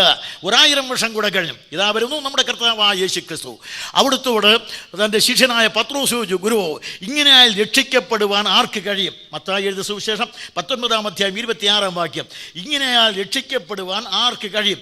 അതിന് അവിടുന്ന് പറഞ്ഞ മറുപടി ഇതാണ്, മനുഷ്യർക്ക് അസാധ്യം, ദൈവത്തിന് സാധ്യം. ഇനി അത്രയും അവിടെ വെച്ചിട്ട് മനുഷ്യവർഗത്തിൻ്റെ രക്ഷ എന്താണ്? രക്ഷ എന്ന് പറഞ്ഞാൽ പലപ്പോഴും നമുക്കറിയാം ശിക്ഷയിൽ നിന്നുള്ള വിടുതലെന്ന് ഒറ്റ വാചകത്തിൽ അറിയുവാൻ. പക്ഷേ രക്ഷ എന്നുള്ള വാക്കിൻ്റെ പൂർണ്ണ രൂപം നമുക്ക് മനസ്സിലാക്കുവാൻ റോമാലേഖനം 3:19 ഇന്നലെ ഞാൻ ഉദ്ധരിച്ച വാക്യമാണ്. ഒരിക്കൽ കൂടെ ഉദ്ധരിക്കുകയാണ് ആ വാക്യം. ഏത് വായുമടഞ്ഞ് സർവ്വലോകവും ശിക്ഷാവിധിയുടെ കീഴിൽ എല്ലാവരും ഒരുപോലെ പാപികളാകയാൽ, ഒരേ ഒരു മാനവ സമൂഹം എല്ലാവരും ഒരുപോലെ പാപികളാകയാൽ, എല്ലാവരും ഒരുപോലെ പാപത്തിൻ്റെ ശമ്പളമായി മരിക്കുന്നവരാകയാൽ, എല്ലാവരും പാപത്തിൻ്റെ ഫലമായി ഒരുപോലെ നരകഗാമികളായി തീർന്നതിനാൽ, എല്ലാവരും ഒരുപോലെ സമശിക്ഷാവിധിക്ക് വിധിക്കപ്പെട്ടവരാകയാൽ, അവർക്കെല്ലാം വേണ്ടി അവതരിച്ചു വന്ന ഒരേ ഒരു രക്ഷിതാവ്. അതുകൊണ്ട് മനുഷ്യവർഗത്തിൻ്റെ രക്ഷ ഈ നരകത്തിൽ നിന്നുള്ള മോചനമാണ്. ഞങ്ങൾ പറയുമ്പോൾ അതുകൊണ്ടാണ് അതും ഇതൊന്നും പറയാതെ നേരെ ഈ സുവിശേഷത്തെക്കുറിച്ച്, രക്ഷയെക്കുറിച്ച് വിശദീകരിക്കുന്നത്. മനുഷ്യൻ നരകത്തിലേക്ക് പോകാതെ രക്ഷപ്പെടണം. എല്ലാവരും ഒരുപോലെ തന്നെ ജന്മന കർമ്മണ വാഗ്മനകായങ്ങളാൽ പാപികളായിരിക്കയാൽ, പാപത്തിൻ്റെ ശമ്പളം ഭയാനകമായിരിക്കുന്ന രണ്ടാം മരണമാകയാൽ, രണ്ടാം മരണം അന്ധമായിരിക്കുന്ന അനുഭൂതി വിശേഷമാകയാൽ, അവിടെ ചെന്നാൽ തിരിച്ചു വരവില്ലാത്തത് കൊണ്ട്, ആ നരകത്തിൽ ചെന്നാൽ പിന്നെ അവനെ രക്ഷിക്കുവാനുള്ള തന്ത്രമന്ത്രാദികളും കർമ്മകാണ്ഡങ്ങളും ഒന്നും ഇല്ലാത്തത് കൊണ്ട് അവൻ രക്ഷിക്കപ്പെടേണ്ടത് ഇവിടെ വെച്ചാണ്. അതുകൊണ്ട് മനുഷ്യൻ്റെ രക്ഷ എന്ന് പറയുന്നത് നരകത്തിൽ നിന്നുള്ള മോചനമാണ്. അതുകൊണ്ട് നമ്മുടെ കേരളത്തിൽ ഒരു നല്ല ഭക്തിഗാനം കേൾക്കാവുന്നതാണ്. രാവിലെ എഴുന്നേറ്റേക്കാളും നരകത്തീന്ന് ജോയി വാമ്പാടിയാണെങ്കിൽ ഈണത്തിലൊക്കെ പാടും, എനിക്ക് അറിഞ്ഞുകൂടാ. അതുകൊണ്ട് എനിക്ക് രാഗവുമില്ല താളവുമില്ല. എന്നോട് ഇവിടെ കയ്യടിച്ച് പാടിയപ്പോൾ ഉപദേശിമാർക്കും കയ്യടിക്കാമെന്ന് ബഹുമാനപ്പെട്ട നമ്മുടെ പാപ്പച്ചൻ സഹോദരൻ പറഞ്ഞു. ഞാൻ പറഞ്ഞു, ഞാൻ താളമടിച്ചാൽ അവതാളമാകും, അതുകൊണ്ടാണ് താളമടിക്കാത്തത്. അതൊന്നും എനിക്ക് പാടാനും അറിയില്ല, താളമടിക്കാനും അറിയില്ല. പക്ഷേ ഇവിടെ പറഞ്ഞു വന്നത് ഈ ഗാനം സുന്ദരമായിരിക്കുന്ന ആലാപത്തിൽ കേട്ടത് ഇങ്ങനെയാണ്, നരകത്തിൽ നിന്ന് തന്നെ കയറ്റിയിടണം. ഞാനും എത്രയോ തവണ പറഞ്ഞിട്ടുണ്ട്. അതുകൊണ്ട് നരകത്തിൽ നിന്ന് കയറ്റണം. പക്ഷേ എന്ത് ചെയ്യാം? നരകത്തിൽ നിന്നുള്ള വിടുതലാണ് രക്ഷ എന്ന് പറയുന്നത്. അല്ലാതെ ചില്ലറ സൗഖ്യം കിട്ടുന്നതോ ചില്ലറയായിരിക്കുന്ന വല്ല ആശ്വാസവും കിട്ടുന്നതോ അല്ല. നരക ശിക്ഷയിൽ നിന്നുള്ള നിത്യമായ വിടുതലിനെയാണ് രക്ഷ എന്ന് ബൈബിൾ വിവരിക്കുന്നത്. ഹൈന്ദവൻ ന്യായേന പറഞ്ഞാൽ ഇതിനെ മുക്തി എന്ന് വിളിക്കുന്നു. മുക്തി എന്ന് പറഞ്ഞാൽ വിടുതൽ എന്നർത്ഥം. നരകത്തിൽ നിന്നുള്ള വിടുതൽ അത് തന്നെയാണ് നിർവ്വാണമെന്നാണ് ബുദ്ധമതം. പക്ഷേ നിർവ്വാണവുമായി ഇതിന് ബന്ധമില്ല. നിർവ്വാണം എന്ന് പറഞ്ഞാൽ ഇല്ലാതായി തീരൽ. അതൊന്നും വിശദീകരിക്കാൻ നിവൃത്തിയില്ല. ഇല്ലാതായി തീരൽ ഇവിടെ പറയുന്നത് മനുഷ്യൻ എന്ന് പറഞ്ഞാൽ നാശരഹിതനാണ്. ഇന്നലെ ഞാൻ സൂചിപ്പിച്ചല്ലോ, ആത്മാവ് നാശരഹിതമാണ്. നരകത്തിൽ ചെന്നാൽ പോലും എന്ത് ചെയ്യില്ല? ഇത് തീ കൊണ്ട് വെന്തു പോകുകയില്ല, ജലത്തിൽ ആർദ്രമായി അലിഞ്ഞു പോകുകയില്ല, വായു കൊണ്ട് ഉണങ്ങുകയില്ല, വാളുകൊണ്ട് ഛേദിക്കപ്പെടാൻ കഴിയുകയില്ല. അങ്ങനെയുള്ള അനശ്വരമായിരിക്കുന്ന ആത്മാവ് നരകത്തിലും ജീവിക്കുന്നതാണ്. മാത്രമല്ല ഈ ആത്മാവ് നരകത്തിൽ ജീവിക്കുമെന്ന് മാത്രമല്ല, ശരീരം കൂടെ മടക്കിത്തരും. അതാണ് ബൈബിൾ പറയുന്നത്. അതൊക്കെ ഇവിടെ വിശദീകരിച്ച സമയം പോകും. എനിക്ക് അതിൻ്റെ പ്രസക്ത ഭാഗത്തേക്ക് വരണം. അതുകൊണ്ട് ഏറ്റവും പ്രധാനപ്പെട്ട മറ്റൊരു വസ്തുത, കർത്താവായ യേശു ക്രിസ്തുവിനെ സംബന്ധിച്ച് പറയുമ്പോൾ അവിടുന്ന് അരുളി ചെയ്തത് രക്ഷിക്കുവാൻ വേണ്ടി വന്നു എന്നാണ്. പാപികളെ രക്ഷിക്കുവാൻ ലോകത്തിലേക്ക് വന്നു. പാപികളുടെ രക്ഷിതാവായി ലോകത്തിലേക്ക് വരുമ്പോൾ രണ്ട് കാര്യം പ്രത്യേകം. ഒന്ന്, യേശു ക്രിസ്തുവിനോട് പത്രോസ് ചോദിച്ചു, ഇങ്ങനെയാൽ രക്ഷിക്കപ്പെടുവാൻ ആർക്ക് കഴിയും? കർത്താവ് പറഞ്ഞു, മനുഷ്യർക്ക് അസാധ്യം, ദൈവത്തിന് സാധ്യം. അടുത്ത വാചകത്തിൽ കർത്താവ് പറഞ്ഞു, ഞാൻ വന്നത് പാപികളെ രക്ഷിക്കുവാനാണ്. പാപികളെ രക്ഷിക്കുവാൻ ഞാൻ വന്നു എന്ന് പറഞ്ഞാൽ അതിൻ്റെ അർത്ഥം എന്താണ്? ദൈവത്തിന് മാത്രമേ രക്ഷിക്കുവാൻ കഴിയൂ എന്ന് പറഞ്ഞു കഴിഞ്ഞാൽ, അടുത്ത് ഞാൻ വന്നത് പാപികളെ രക്ഷിക്കുവാൻ വന്നു എന്ന് പറയാൻ വന്നവൻ ആരാണ്? അവൻ ദൈവമാണ്. ദൈവത്തിന് മാത്രമേ രക്ഷിക്കുവാൻ കഴിയൂ. പാപികളെ രക്ഷിക്കുവാൻ ദൈവത്തിന് മാത്രമേ സാധിക്കൂ. എങ്കിൽ ഞാൻ രക്ഷിക്കുവാൻ വന്നു എന്ന് യേശു ക്രിസ്തു പറയുമ്പോൾ അവിടുത്തെ ദൈവത്വം വിളംബരം ചെയ്യുകയായിരുന്നു. ഞാൻ രക്ഷിക്കുവാൻ വന്ന ദൈവമാകുന്നു എന്നാണ് അവിടെ നിന്ന് വിളിച്ചത്. യേശു ക്രിസ്തു ദൈവമാകുന്നു എന്നുള്ളത് യഹൂദ്യ ഭാഷ്യമനുസരിച്ച് ഇന്നലെ ഞാൻ അല്പം വിശദീകരിച്ചു വിട്ടതാണ്. പ്രിയ സഹോദരി സഹോദരന്മാരെ, യേശു ക്രിസ്തു ദൈവമാകുന്നു. അവന് മാത്രമേ പാപികളെ രക്ഷിക്കാൻ കഴിഞ്ഞിട്ടുള്ളൂ. ഇന്നലെ ഞാൻ സൂചിപ്പിച്ചതുപോലെ കൃഷ്ണനോട് ചോദിക്കൂ, അങ്ങെന്തിനാണ് അവതരിച്ചത്? അയാൾ പറഞ്ഞിട്ടുള്ളത് ഇങ്ങനെ, ഭഗവത്ഗീതയിൽ, ഞാൻ വന്നത് പാപികളെ കൊല്ലാൻ, പരിത്രാണായ സാധൂനാം വിനാശായ ദുഷ്കൃതാം. ഞാൻ വന്നത് പാപികളെ കൊല്ലാൻ, ഭക്തന്മാരെ രക്ഷിക്കാൻ.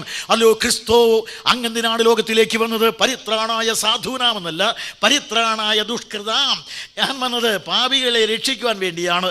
അങ്ങനെ ഏതെങ്കിലും ഒരുത്തൻ ഭൂമിയിൽ പറഞ്ഞിട്ടുണ്ടെങ്കിൽ അത് ഞാൻ പ്രസംഗിക്കുന്ന കർത്താവായ യേശു ക്രിസ്തു മാത്രം. അവൻ പറഞ്ഞു, പാപികളെ രക്ഷിക്കുവാനാണ് ഞാൻ ലോകത്തിലേക്ക് വന്നത്. കൃഷ്ണ, രാമ, ബുദ്ധ, കപില, കണാദാദി, സോക്രട്ടീസ്, സോക്രട്ടീസ്, അരിസ്റ്റോട്ടിൽ ആദികൾ ഒന്നും പറഞ്ഞിട്ടില്ല ഞാൻ വന്നത് രക്ഷിക്കുവാൻ വേണ്ടിയാണെന്ന്. യേശു ക്രിസ്തു മാത്രം പറഞ്ഞു ഞാൻ വന്നത് പാപികളെ രക്ഷിക്കുവാൻ. 1. 2, പാപികളെ രക്ഷിക്കുന്ന ദൈവമാണെങ്കിൽ യേശുക്രിസ്തു ദൈവമാണോ? അപ്പോൾ മറിച്ചൊരു കാര്യം, ക്രിസ്ത്യാനികൾ യേശുക്രിസ്തുവിനെ ദൈവമെന്ന് വിളിക്കുമ്പോൾ ചിലർ ചോദിക്കുന്നത്, യേശുക്രിസ്തുവിനെ അത്ഭുതം ചെയ്തതുകൊണ്ടല്ലേ നിങ്ങൾ ക്രിസ്തുവിനെ ദൈവമാക്കുന്നത്? ഇല്ലേ, ഇല്ല. യേശുക്രിസ്തു ഒരൊറ്റ അത്ഭുതവും ചെയ്തില്ലെങ്കിലും, കാനായിലെ കല്യാണ വീട്ടിലെ കൽപ്പാത്രത്തിലെ വെള്ളം വീഞ്ഞാക്കി മാറ്റിയില്ല എങ്കിലും, മരിച്ച ലാസറിനെ ഉയർപ്പിച്ചില്ല എങ്കിലും, 5 അപ്പം കൊണ്ട് 5000 പേരെ പോഷിപ്പിച്ചില്ല എങ്കിലും, കടലിന്മേൽ നടന്നില്ല എങ്കിലും, കാറ്റിനെയും കടലിനെയും അമർത്തിപ്പിടിച്ചില്ല എങ്കിലും, അവിടുന്ന് ആരാണ്? ദൈവം തന്നെയാണ്. കാരണം ജനിച്ചു വീണതേ കർത്താവ് ദൈവമാണെന്നുള്ള വാക്കാണത്. അതുകൊണ്ട് തീർച്ചയായിട്ടും കർത്താവായ യേശു ക്രിസ്തു ജനിച്ചപ്പോൾ ദൈവമാണ്, ജീവിച്ചപ്പോൾ ദൈവമാണ്, പ്രവർത്തിച്ചപ്പോൾ ദൈവമാണ്, ബാക്കി പിന്നാലെ. അതുകൊണ്ട് കർത്താവായ യേശു ക്രിസ്തുവിനെ സംബന്ധിച്ച് അത്ഭുതം ചെയ്തത് കൊണ്ടല്ല അദ്ദേഹത്തെ ഞങ്ങൾ ദൈവമെന്ന് വിളിക്കുന്നതെന്ന് മനസ്സിലാക്കണം. പലർക്കും യേശു ക്രിസ്തുവിൻ്റെ ദൈവത്വം വിശദീകരിക്കുവാൻ കുറേ അത്ഭുതം ചൂണ്ടിക്കാണിക്കണം. ഞാൻ പറയും, ഒറ്റ അത്ഭുതം വേണ്ട. യേശു ക്രിസ്തു ദൈവമെന്ന് വിശദീകരിക്കാൻ ഈ അത്ഭുതങ്ങളൊന്നും വേണ്ട.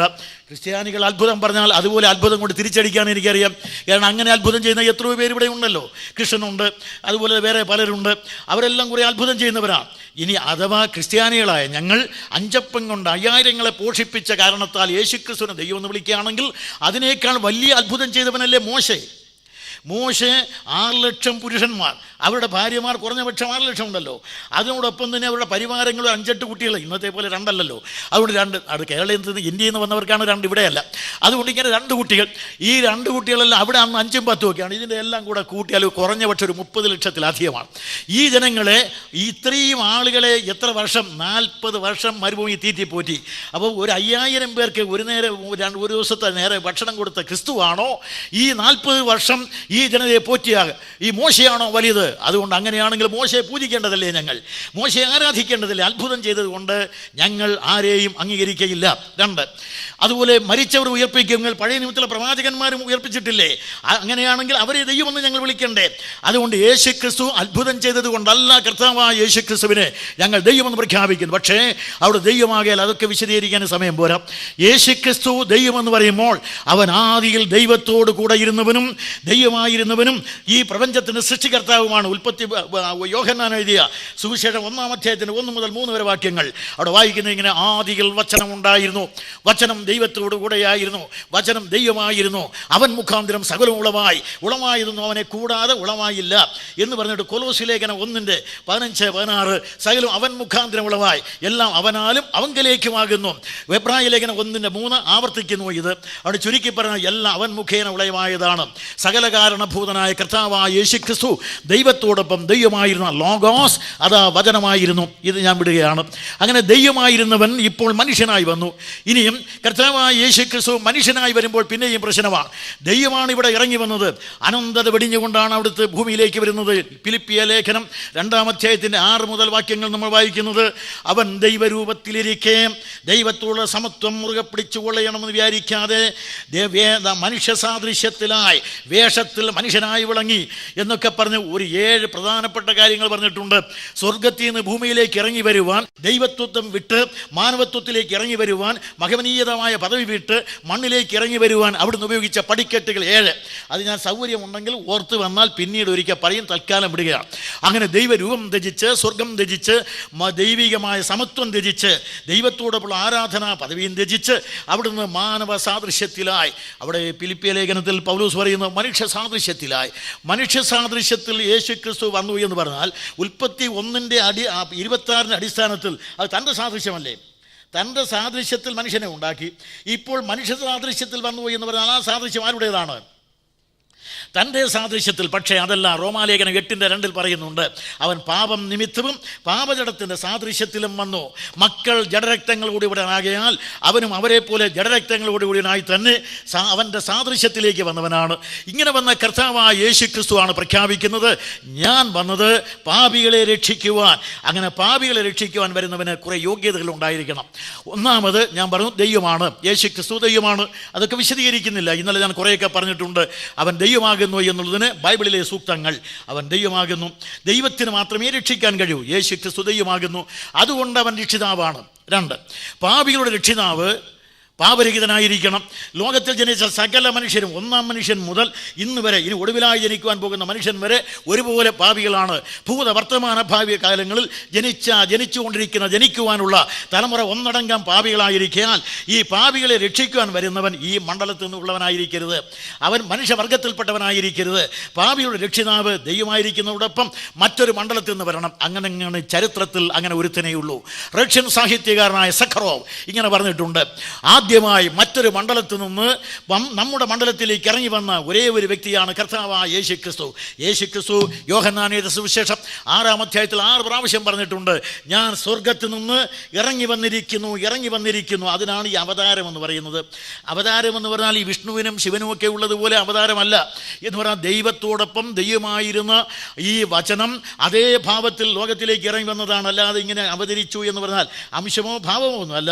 ആ ദൈവം മനുഷ്യനായി വന്നവനാണ്. അപ്പോൾ മനുഷ്യനായി വന്നാൽ അതിൻ്റെ ഏറ്റവും വലിയ ദൗർബല്യം എന്ന് പറയുന്നത് പാപമോനെ ബാധിക്കും.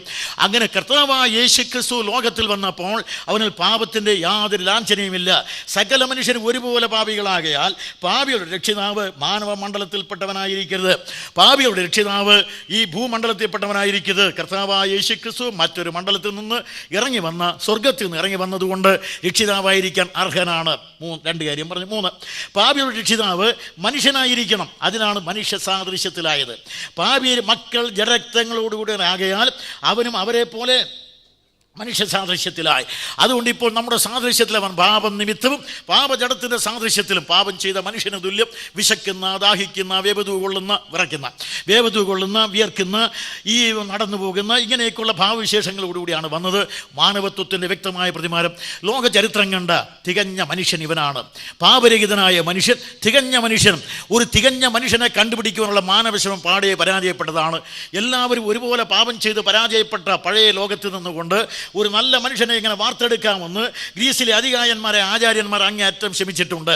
അതിൽ അഗ്രഗണ്യനായിരിക്കുന്ന അരിസ്റ്റോട്ടിൽ പറഞ്ഞു, ഒരു നല്ല മനുഷ്യൻ എങ്ങനെ ഇരിക്കണം, എങ്ങനെ നടക്കണം, എങ്ങനെ ഉണ്ണണം, എങ്ങനെ ഉറങ്ങണം എന്നൊക്കെ പറഞ്ഞു. പക്ഷെ അങ്ങനെ ഒരു നല്ല മനുഷ്യനെ അവതരിപ്പിക്കുവാൻ അദ്ദേഹത്തിൻ്റെ അക്കാഡമികൾ വെച്ച് പഠിപ്പിച്ചിട്ടും സാധിച്ചില്ല. പിന്നെ ആ ഗ്രേക്ക ലോകത്തിന് ഒരു നല്ല മനുഷ്യനെ കാണുവാൻ 300 വർഷം കൂടെ കാത്തിരിക്കേണ്ടി വന്നു. 300 വർഷം കഴിഞ്ഞപ്പോൾ ശീമാനായ തെയോഫിലോസ് എന്നൊരു ഗ്രേക്കനെ വിളിച്ചുകൊണ്ട് മറ്റൊരു ഗ്രേക്കനായ ലൂക്കോസ് പറഞ്ഞു, അല്ലയോ ഗ്രേക്കനായ തെയോഫിലോസ്, ഒരു തികഞ്ഞ മനുഷ്യനെ കണ്ടാലും അവനാണ് നസറായനായ യേശുക്രിസ്തു ചൂണ്ടിക്കാണിക്കുന്നു. ഇവിടെ പോട്ടെ, യേശുക്രിസ്തു തികവുറ്റ, ഇടയറ്റ, അന്യൂനനായ മനുഷ്യനുമാണ്. യേശുക്രിസ്തു ചോദിച്ചു, നിങ്ങളിൽ ആർ എൻ്റെ പാപത്തെക്കുറിച്ച് ബോധം വരുത്തും? ആ വാക്യം ഇന്നലെ ഞാൻ ഉദ്ധരിച്ചിട്ടുണ്ട്. അതുകൊണ്ട് നിങ്ങളിൽ ആർ എൻ്റെ പാപത്തെക്കുറിച്ച് ബോധ്യം വരുത്തും? മണ്ണുമുട്ടി മാനം മുട്ടിക്കിടക്കുന്ന മശിയുടെ മഹത്തായ ചോദ്യത്തിന് മതിയായ ഉത്തരം പറയുവാൻ മതിമാന്മാരെല്ലാം ആവോളം ശ്രമിച്ചെങ്കിലും ഇന്ന് വരെ ഒരിക്കലും സാധിച്ചിട്ടില്ല. പാപത്തിന് ലാഞ്ചന പോലും ഇല്ലാത്ത വ്യക്തിപ്രഭാവം. അതുകൊണ്ട് കർത്താവായ യേശുക്രിസ്തു, രാജാ റാം മോഹൻ റായിയുടെ ഭാഷയിൽ പറഞ്ഞാൽ അദ്ദേഹം വെളിച്ചം പോലെ വിശുദ്ധൻ, കുഞ്ഞാട് പോലെ നിർദോഷി, ആത്മാവിന് നിത്യ ജീവാഹാരം, യഹൂദന്മാരുടെയും പ്രജാതികളുടെയും ആത്മീയ യജമാനനും ഇടയനും ഇവൻ തന്നെയാണ് കർത്താവായ യേശുക്രിസ്തു. കർത്താവായ യേശുക്രിസ്തുവിനെ പോലെ ഇത്രമാത്രം പവിത്രതയുള്ള, എത്രമാത്രം വിശുദ്ധിയുടെ വിളം നിലമായിരിക്കുന്ന മറ്റൊരുത്തനില്ല. പരത്തിൻ്റെ അവതാരമായ, പരിപാവനയുടെ ഭവ്യരൂപമായ നമ്മുടെ കർത്താവായ യേശുക്രിസ്തു പാപരഹിതനായിരുന്നു. പാപരഹിതന് മാത്രമേ പാപിയെ രക്ഷിക്കാൻ കഴിയൂ. ഒടുവിലായി നമ്മുടെ കർത്താവായ യേശുക്രിസ്തുവിനെ വിസ്തരിക്കാനായിട്ട് പിടിച്ച പിലാത്തോസ് വിസ്തരിച്ചു കൊണ്ടിരിക്കുമ്പോൾ തന്നെ പിലാത്തോസിൻ്റെ ഭാര്യ ഒരു കത്ത് കൊടുത്തയച്ചു. ഇവൻ നിർദോഷ നീതിമാനാണ് പിലാത്തോസ്, അങ്ങ് ഇവൻ്റെ കാര്യം തലയിട്ട് പോകരുത്, നീതിമാനെന്ന് അവൾ പറഞ്ഞു. കാരണം പിലാത്തോസിൻ്റെ ഭാര്യയാണെങ്കിൽ റോമൻ ഗവർണറുടെ ഭാര്യയാണ്. അങ്ങനെയാണെങ്കിൽ യഹൂദ്യയിലെ 1ാമത്തെ വനിതയാണ്. അവൾ പറഞ്ഞു, ഈ റോമൻ വനിതയാണ് പറയുന്നത്, ഇവൻ നീതിമാൻ പിലാത്തോസ്, അവൻ്റെ കാര്യത്തിൽ അങ്ങ് ഇടപെട്ടു പോകരുത്. ആ പുരുഷൻ നിമിത്തം ഇന്നലെ രാത്രി ഞാൻ സ്വപ്നത്തിൽ വ്യഥയനുഭവിച്ചു. അതിനെല്ലാം കുറേ പഴയ യാഥാർത്ഥ്യങ്ങളുണ്ട്, വിട്ടുകളയാണ്. 2ാമത് ഗവർണർ പിലാത്തോസ് യേശുവിനെ തിരിച്ച് തിരിച്ച് 4 വട്ടം വിസ്തരിച്ചു. 4 വട്ടം വിസ്തരിച്ചു. ഒടുവിൽ അദ്ദേഹം പറഞ്ഞു, ഈ നീതിമാനിൽ ഞാനൊരു കുറ്റവും കാണുന്നില്ല. 2. 3ാമത് ഹേരോദാവ് ഇവനെ വിസ്തരിച്ചു, അവനും ഇവനിൽ ഒരു കുറ്റവും കണ്ടില്ല. 4. യേശുക്രിസ്തുവിനെ കാണിച്ചു കൊടുത്ത യൂദാസ്, ഞാൻ കുറ്റമില്ലാത്ത രക്തത്തെ കാണിച്ചു തന്നിരിക്കുന്നു എന്ന് ഉറക്കെ പ്രഖ്യാപിക്കുകയുണ്ട്. 5. കാൽവരിയിലെ ക്രൂശിൽ മരിക്കുന്ന വേളയിൽ 2 കള്ളന്മാരിൽ ഒരുത്തൻ പറഞ്ഞു, 2 പേരും ഒരുപോലെ പരിഹസിച്ചു. അല്പം കഴിഞ്ഞപ്പോൾ ഒരുത്തൻ പറഞ്ഞു, നാമോ ന്യായമായത് അനുഭവിക്കുന്നു, ഇവനോ അരുതാത്ത് ചെയ്തിട്ടില്ല. ചരിത്രത്തിൽ അരുതാത്ത് ചെയ്യാത്ത ഒരേ ഒരുത്തനേ ഉള്ളൂ. ഇന്നലെ ഞാനൊരു ദൃഷ്ടാന്തം പറഞ്ഞല്ലോ. ചരിത്രത്തിൽ അരുതാത്ത് ചെയ്യാത്ത ഒരേ ഒരുത്തനേ ഉള്ളൂ. അത് കഴിഞ്ഞ് കുറേ കൂടെ കഴിയുമ്പോൾ യേശു മരിച്ചു. മരിക്കുന്ന യേശുവിനെ മരണം കണ്ടുകൊണ്ട് റോമൻ ശതാധിപൻ വിളിച്ചു പറഞ്ഞു, വാസ്തവത്തിൽ ഇവൻ നീതിമാൻ. അല്പം കൂടെ കഴിഞ്ഞപ്പോൾ യേശു മരിച്ചു. മരിച്ച യേശുവിനെ ശവം കാത്തുകൊണ്ടുന്ന മറ്റൊരു ശതാധിപൻ വിളിച്ചു പറഞ്ഞത് ഇങ്ങനെയാണ്, വാസ്തവത്തിൽ ഇവൻ ദൈവപുത്രൻ തന്നെ, വാസ്തവത്തിൽ ഇവൻ ദൈവപുത്രൻ തന്നെ. ഇപ്പോൾ ഞാൻ 7 സാക്ഷികളെ അവതരിപ്പിച്ചു. ഇതെല്ലാം ക്രിസ്തുവിൻ്റെ ശത്രുപക്ഷത്ത് നിന്നുള്ള സാക്ഷികളാണ്. ഇനി മിത്രപക്ഷത്ത് നിന്നുള്ള സാക്ഷികൾ ബൈബിളിൽ പത്രോസ്, അവൻ പാപം ചെയ്തിട്ടില്ല. യോഹന്നാൻ 3:6 അവനിൽ പാപമില്ല. പൗലോസ് കൊരിന്ത്യർക്കെഴുതിയ 2-ാം ലേഖനം 5:21 പാപം അറിയാത്തവനെ നാം അവനിൽ ദൈവത്തിന് നീതി ആകേണ്ടതിന് പാപമാക്കി. അത് പിന്നെ ഞാൻ വിശദീകരിക്കും. തൽക്കാലം ഇവിടെയാണ് പാപം അറിയാത്തവൻ. അപ്പോൾ ഒന്ന്, പാപം ചെയ്യാത്ത, പാപമില്ലാത്ത, പാപം അറിയാത്ത പവിത്രയുടെ പര്യായമാണ് നമ്മുടെ കർത്താവ്. പാപിയുടെ രക്ഷിതാവ് ഈ യോഗ്യതയുള്ളവനായിരിക്കണം. അങ്ങനെ യോഗ്യതയുള്ള ഒരേ ഒരുത്തരം ചരിത്രത്തിലുണ്ടെങ്കിൽ നമ്മുടെ കർത്താവായ യേശു ക്രിസ്തു മാത്രം. ഇപ്പോൾ ഞാൻ 3 കാര്യം പറഞ്ഞു. പാപിയുടെ രക്ഷിതാവിനുള്ള യോഗ്യത. ഇനി അടുത്ത പ്രസക്ത ഭാഗത്തേക്ക് വരികയാണ്. നമ്മുടെ കർത്താവായ യേശു ക്രിസ്തു ലോകത്തിൽ വന്നപ്പോൾ പാപിയെ രക്ഷിക്കാമെന്ന് പറഞ്ഞു. രക്ഷിക്കുന്നത് എങ്ങനെയാണെന്ന് കൂടെ വിശദീകരിച്ചു. മരിച്ച് രക്ഷിക്കാമെന്നാണ് എപ്പോഴും പറഞ്ഞുകൊണ്ടിരുന്നത്. മരിച്ച് രക്ഷിക്കാം. ഈ പാപിയെ മരിച്ച് രക്ഷിക്കുന്നത് എങ്ങനെയാണ്? അദ്ദേഹം പറഞ്ഞു, ഞാനിപ്പോൾ യെരുശലേമിലേക്ക് പോകും, നിങ്ങളുടെ മൂപ്പന്മാരെന്നെ പിടിക്കും, അവരെന്നെ തല്ലും, അവരെന്നെ ക്രൂശിച്ച് കൊല്ലും എന്നൊക്കെ അദ്ദേഹം ആവർത്തിച്ചു കൊണ്ടേയിരുന്നു. ഒരിക്കൽ കർത്താവായ യേശു ക്രിസ്തു ശിഷ്യന്മാരോട് ചോദിച്ചു, നിങ്ങൾ എന്നെ, ആദ്യം ചോദിച്ചു, ജനങ്ങൾ മനുഷ്യപുത്രനെ കുറിച്ചെന്ന് പറയുന്നു. അവർ എൻ്റെ മറുപടി പറഞ്ഞു, ചിലർ ഏലിയാവെന്നും, ചിലർ ഇരമ്യാവെന്നും, ചിലർ യോഹന്നാൻ സ്നാപകനെന്നും, വേറെ ചിലർ പുരാതന പ്രവാചകന്മാരിൽ ഒരുത്തനെന്നും പറയുന്നു. അത് കർത്താവ് കേട്ടു. അതൊക്കെ ഇരിക്കട്ടെ, നിങ്ങൾ എന്നെ അനുഗമിക്കുന്ന, എന്നോട് കൂടെയുള്ള, എൻ്റെ വാക്കുകൾ കേൾക്കുന്ന, എൻ്റെ പ്രവൃത്തികൾ കാണുന്ന നിങ്ങൾ എന്നെക്കുറിച്ചെന്ന് പറയുന്നു. ഉടനെ പത്രോസ് പറഞ്ഞു, നീ ജീവനുള്ള ദൈവത്തിൻ്റെ പുത്രനായ ക്രിസ്തു ആകുന്നു. ഉടനെ കർത്താവ് പറഞ്ഞു, പത്രോസ്, ഇത് നിനക്ക് ജഡരക്തങ്ങൾ നിൻ്റെ ചിന്തയും തലച്ചോറും കൊണ്ട് കണ്ടുപിടിച്ചതല്ല. ജഡരക്തങ്ങൾ സമം ചിന്തയും തലച്ചോറും എന്ന് എൻ്റെ ഭാഷ്യമാണ്. അതുകൊണ്ട് ഇത് നിനക്ക് മനസ്സിലായി, പിതാവ് സ്വർഗത്തിലെ ദൈവം വെളിപ്പെടുത്തിയത് കൊണ്ടാണ് നീ ഇത് പറയുന്നു എന്ന് പറഞ്ഞു. പക്ഷേ ഒരു 5-6 അപ്പോൾ തന്നെ കർത്താവ്, ഞാൻ യെരുശലേമിലേക്ക് പോവുകയാണ്, മരിക്കാനാണ് പോകുന്നത്. ഇത് പറഞ്ഞപ്പോൾ പത്രോസ് പറഞ്ഞ, കർത്താവേ, നിനക്കങ്ങനെ സംഭവിക്കരുതേ എന്നാണ് അവൻ്റെ പ്രഖ്യാപനം. മരിക്കാൻ വന്ന് തുടക്കം മുതൽ തന്നെ, തൻ്റെ ശുശ്രൂഷയുടെ തുടക്കം മുതൽ യേശു പറഞ്ഞുകൊണ്ടിരുന്നത്, ഞാൻ വന്നത് മരിക്കുവാൻ വേണ്ടി, മരിക്കുവാൻ വേണ്ടി, മരിക്കുവാൻ വേണ്ടി എന്നാണ്.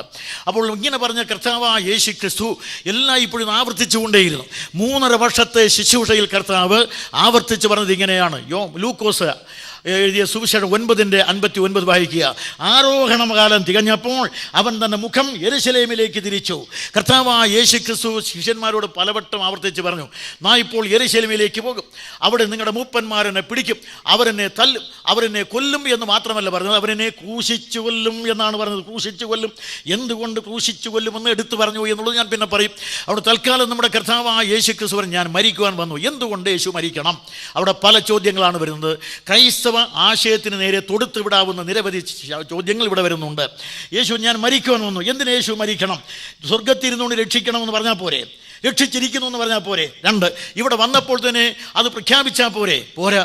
കാരണം ദൈവമാണ് അരുളിച്ചത്, പാപത്തിൻ്റെ ശമ്പളം മരണമെന്ന് എന്നും പാപത്തിൻ്റെ ശമ്പളം മരണമെന്ന് പ്രഖ്യാപിച്ചത് നീതിമാനായ ദൈവമാണ്. ഇത് തിന്നുന്ന നാളിൽ നീ മരിക്കുമെന്നുള്ള ഈശ്വര പ്രഖ്യാപനം, ആ വിളംബരം നൂറ്റാണ്ടുകൾ കൊണ്ട് പുരുഷാന്തരങ്ങളുടെ ജനകോടികളുടെ മേൽ ഇന്നും വാണുകൊണ്ടേയിരിക്കുകയാണ്. ഈ പാപത്തിൻ്റെ ശമ്പളമായ മരണം മനുഷ്യനെ ഇന്ന് വളരെ ശക്തമായി സ്വാധീനിച്ചിരിക്കുന്നത് കൊണ്ട് അതിന് രക്ഷപ്പെടുവാനുള്ള പഴുതുകളെല്ലാം അടഞ്ഞുകൊണ്ടേയിരിക്കുമ്പോൾ കർത്താവായ യേശു ക്രിസ്തു പറഞ്ഞു, ഞാൻ വന്നത് മരിക്കുവാൻ വേണ്ടി എന്ന് പറഞ്ഞാൽ പാപത്തിൻ്റെ ശമ്പളം മരണമാണ്.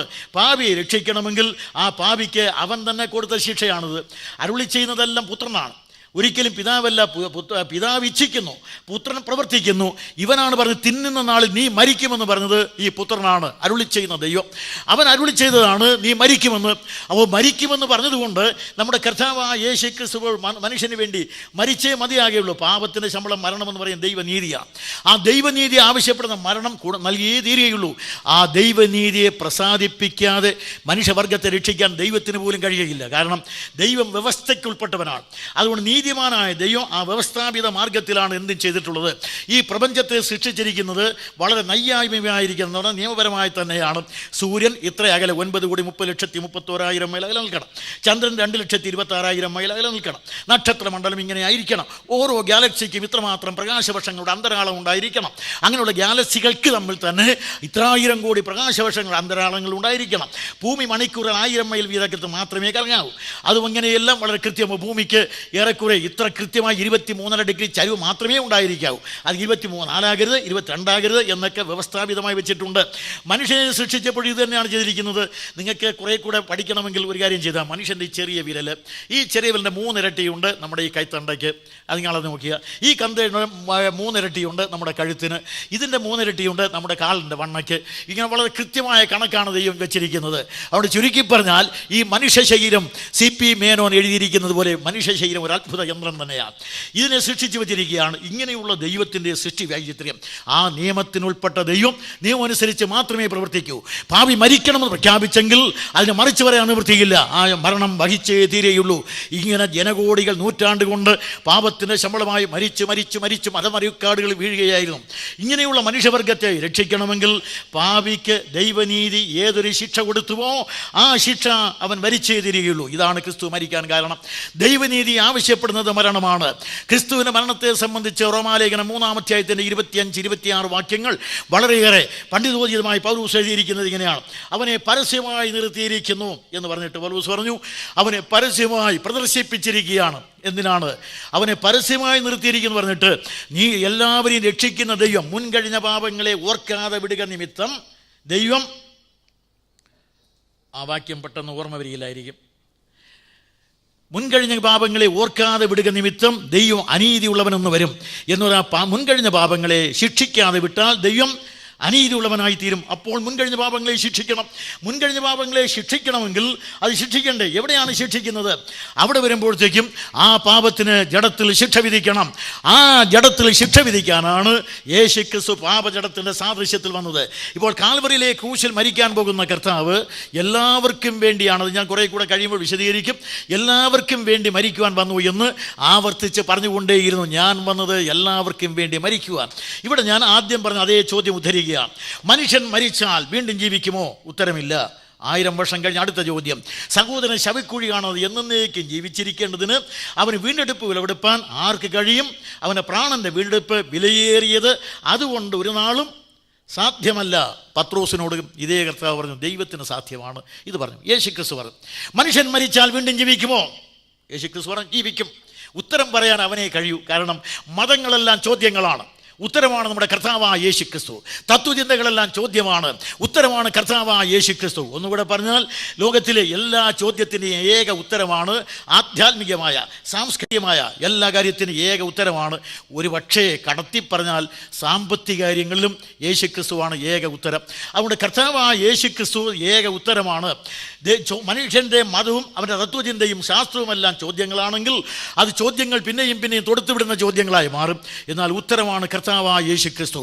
അതുകൊണ്ട് ഉത്തരമായ കർത്താവ് മറുപടി പറഞ്ഞത് ഇങ്ങനെയാണ്, മനുഷ്യൻ മരിച്ചാൽ വീണ്ടും ജീവിക്കുമോ? യേശുക്രിസ്തു പറഞ്ഞു, കല്ലറകളിലുള്ളവരെല്ലാം മനുഷ്യപുത്രൻ്റെ ശബ്ദം കേൾക്കുകയും കേൾക്കുന്നവരെല്ലാം ജീവിക്കുകയും ചെയ്ത നാഴിക വന്നുമിരിക്കുന്നു. ചിലർ നിത്യജീവനായും ചിലർ നിത്യലജ്ജയ്ക്കായും എഴുന്നേറ്റ് വരും എന്ന് കർത്താവ് പറഞ്ഞു. യോഹന്നാൻ 5:25-26 വാക്യങ്ങൾ, 28 വരെ വാക്യങ്ങൾ. അത് കഴിഞ്ഞ് പിന്നെ നമ്മൾ അടുത്ത ചോദ്യം, സഹോദരൻ ശവിക്കൂടിയാണോ എന്നേക്കും ജീവിച്ചിരിക്കേണ്ടതിന് അവന് വീണ്ടെടുപ്പ് വിലവെടുപ്പാൻ ആർക്ക് കഴിയും? അത് വിലയേറിയതായതുകൊണ്ട് സാധ്യമല്ലെന്നാണ് അവർ പറഞ്ഞത്. യേശുക്രിസ്തു, ഞാൻ വന്നത് ഈ വീണ്ടെടുപ്പ് വില കൊടുപ്പാനാണ്. ഈ വില കൊടുക്കുവാൻ നിങ്ങൾക്ക് സാധ്യമല്ല, അതുകൊണ്ടാണ് ഞാൻ വന്നത്. പത്രോസ് ലേഖനത്തിൽ ഇങ്ങനെ പറഞ്ഞു, തൻ്റെ ലേഖനത്തിൽ പറയുന്നത്, അഴിഞ്ഞു പോകുന്ന വെള്ളി, പൊന്ന് മുതലായ വസ്തുക്കളെ കൊണ്ട് അല്ല. എന്തുകൊണ്ടല്ല? യഹൂദന്മാർ മനുഷ്യനെ വീണ്ടെടുക്കേണ്ടതിന് 1/2 ശേക്കൽ എല്ലാവരും തുല്യമായി വില കൊടുത്തല്ലോ. എന്തുകൊണ്ട് പിന്നെ പത്രോസ് വെള്ളിയും പൊന്നും അല്ലെന്ന് പറയുന്നു?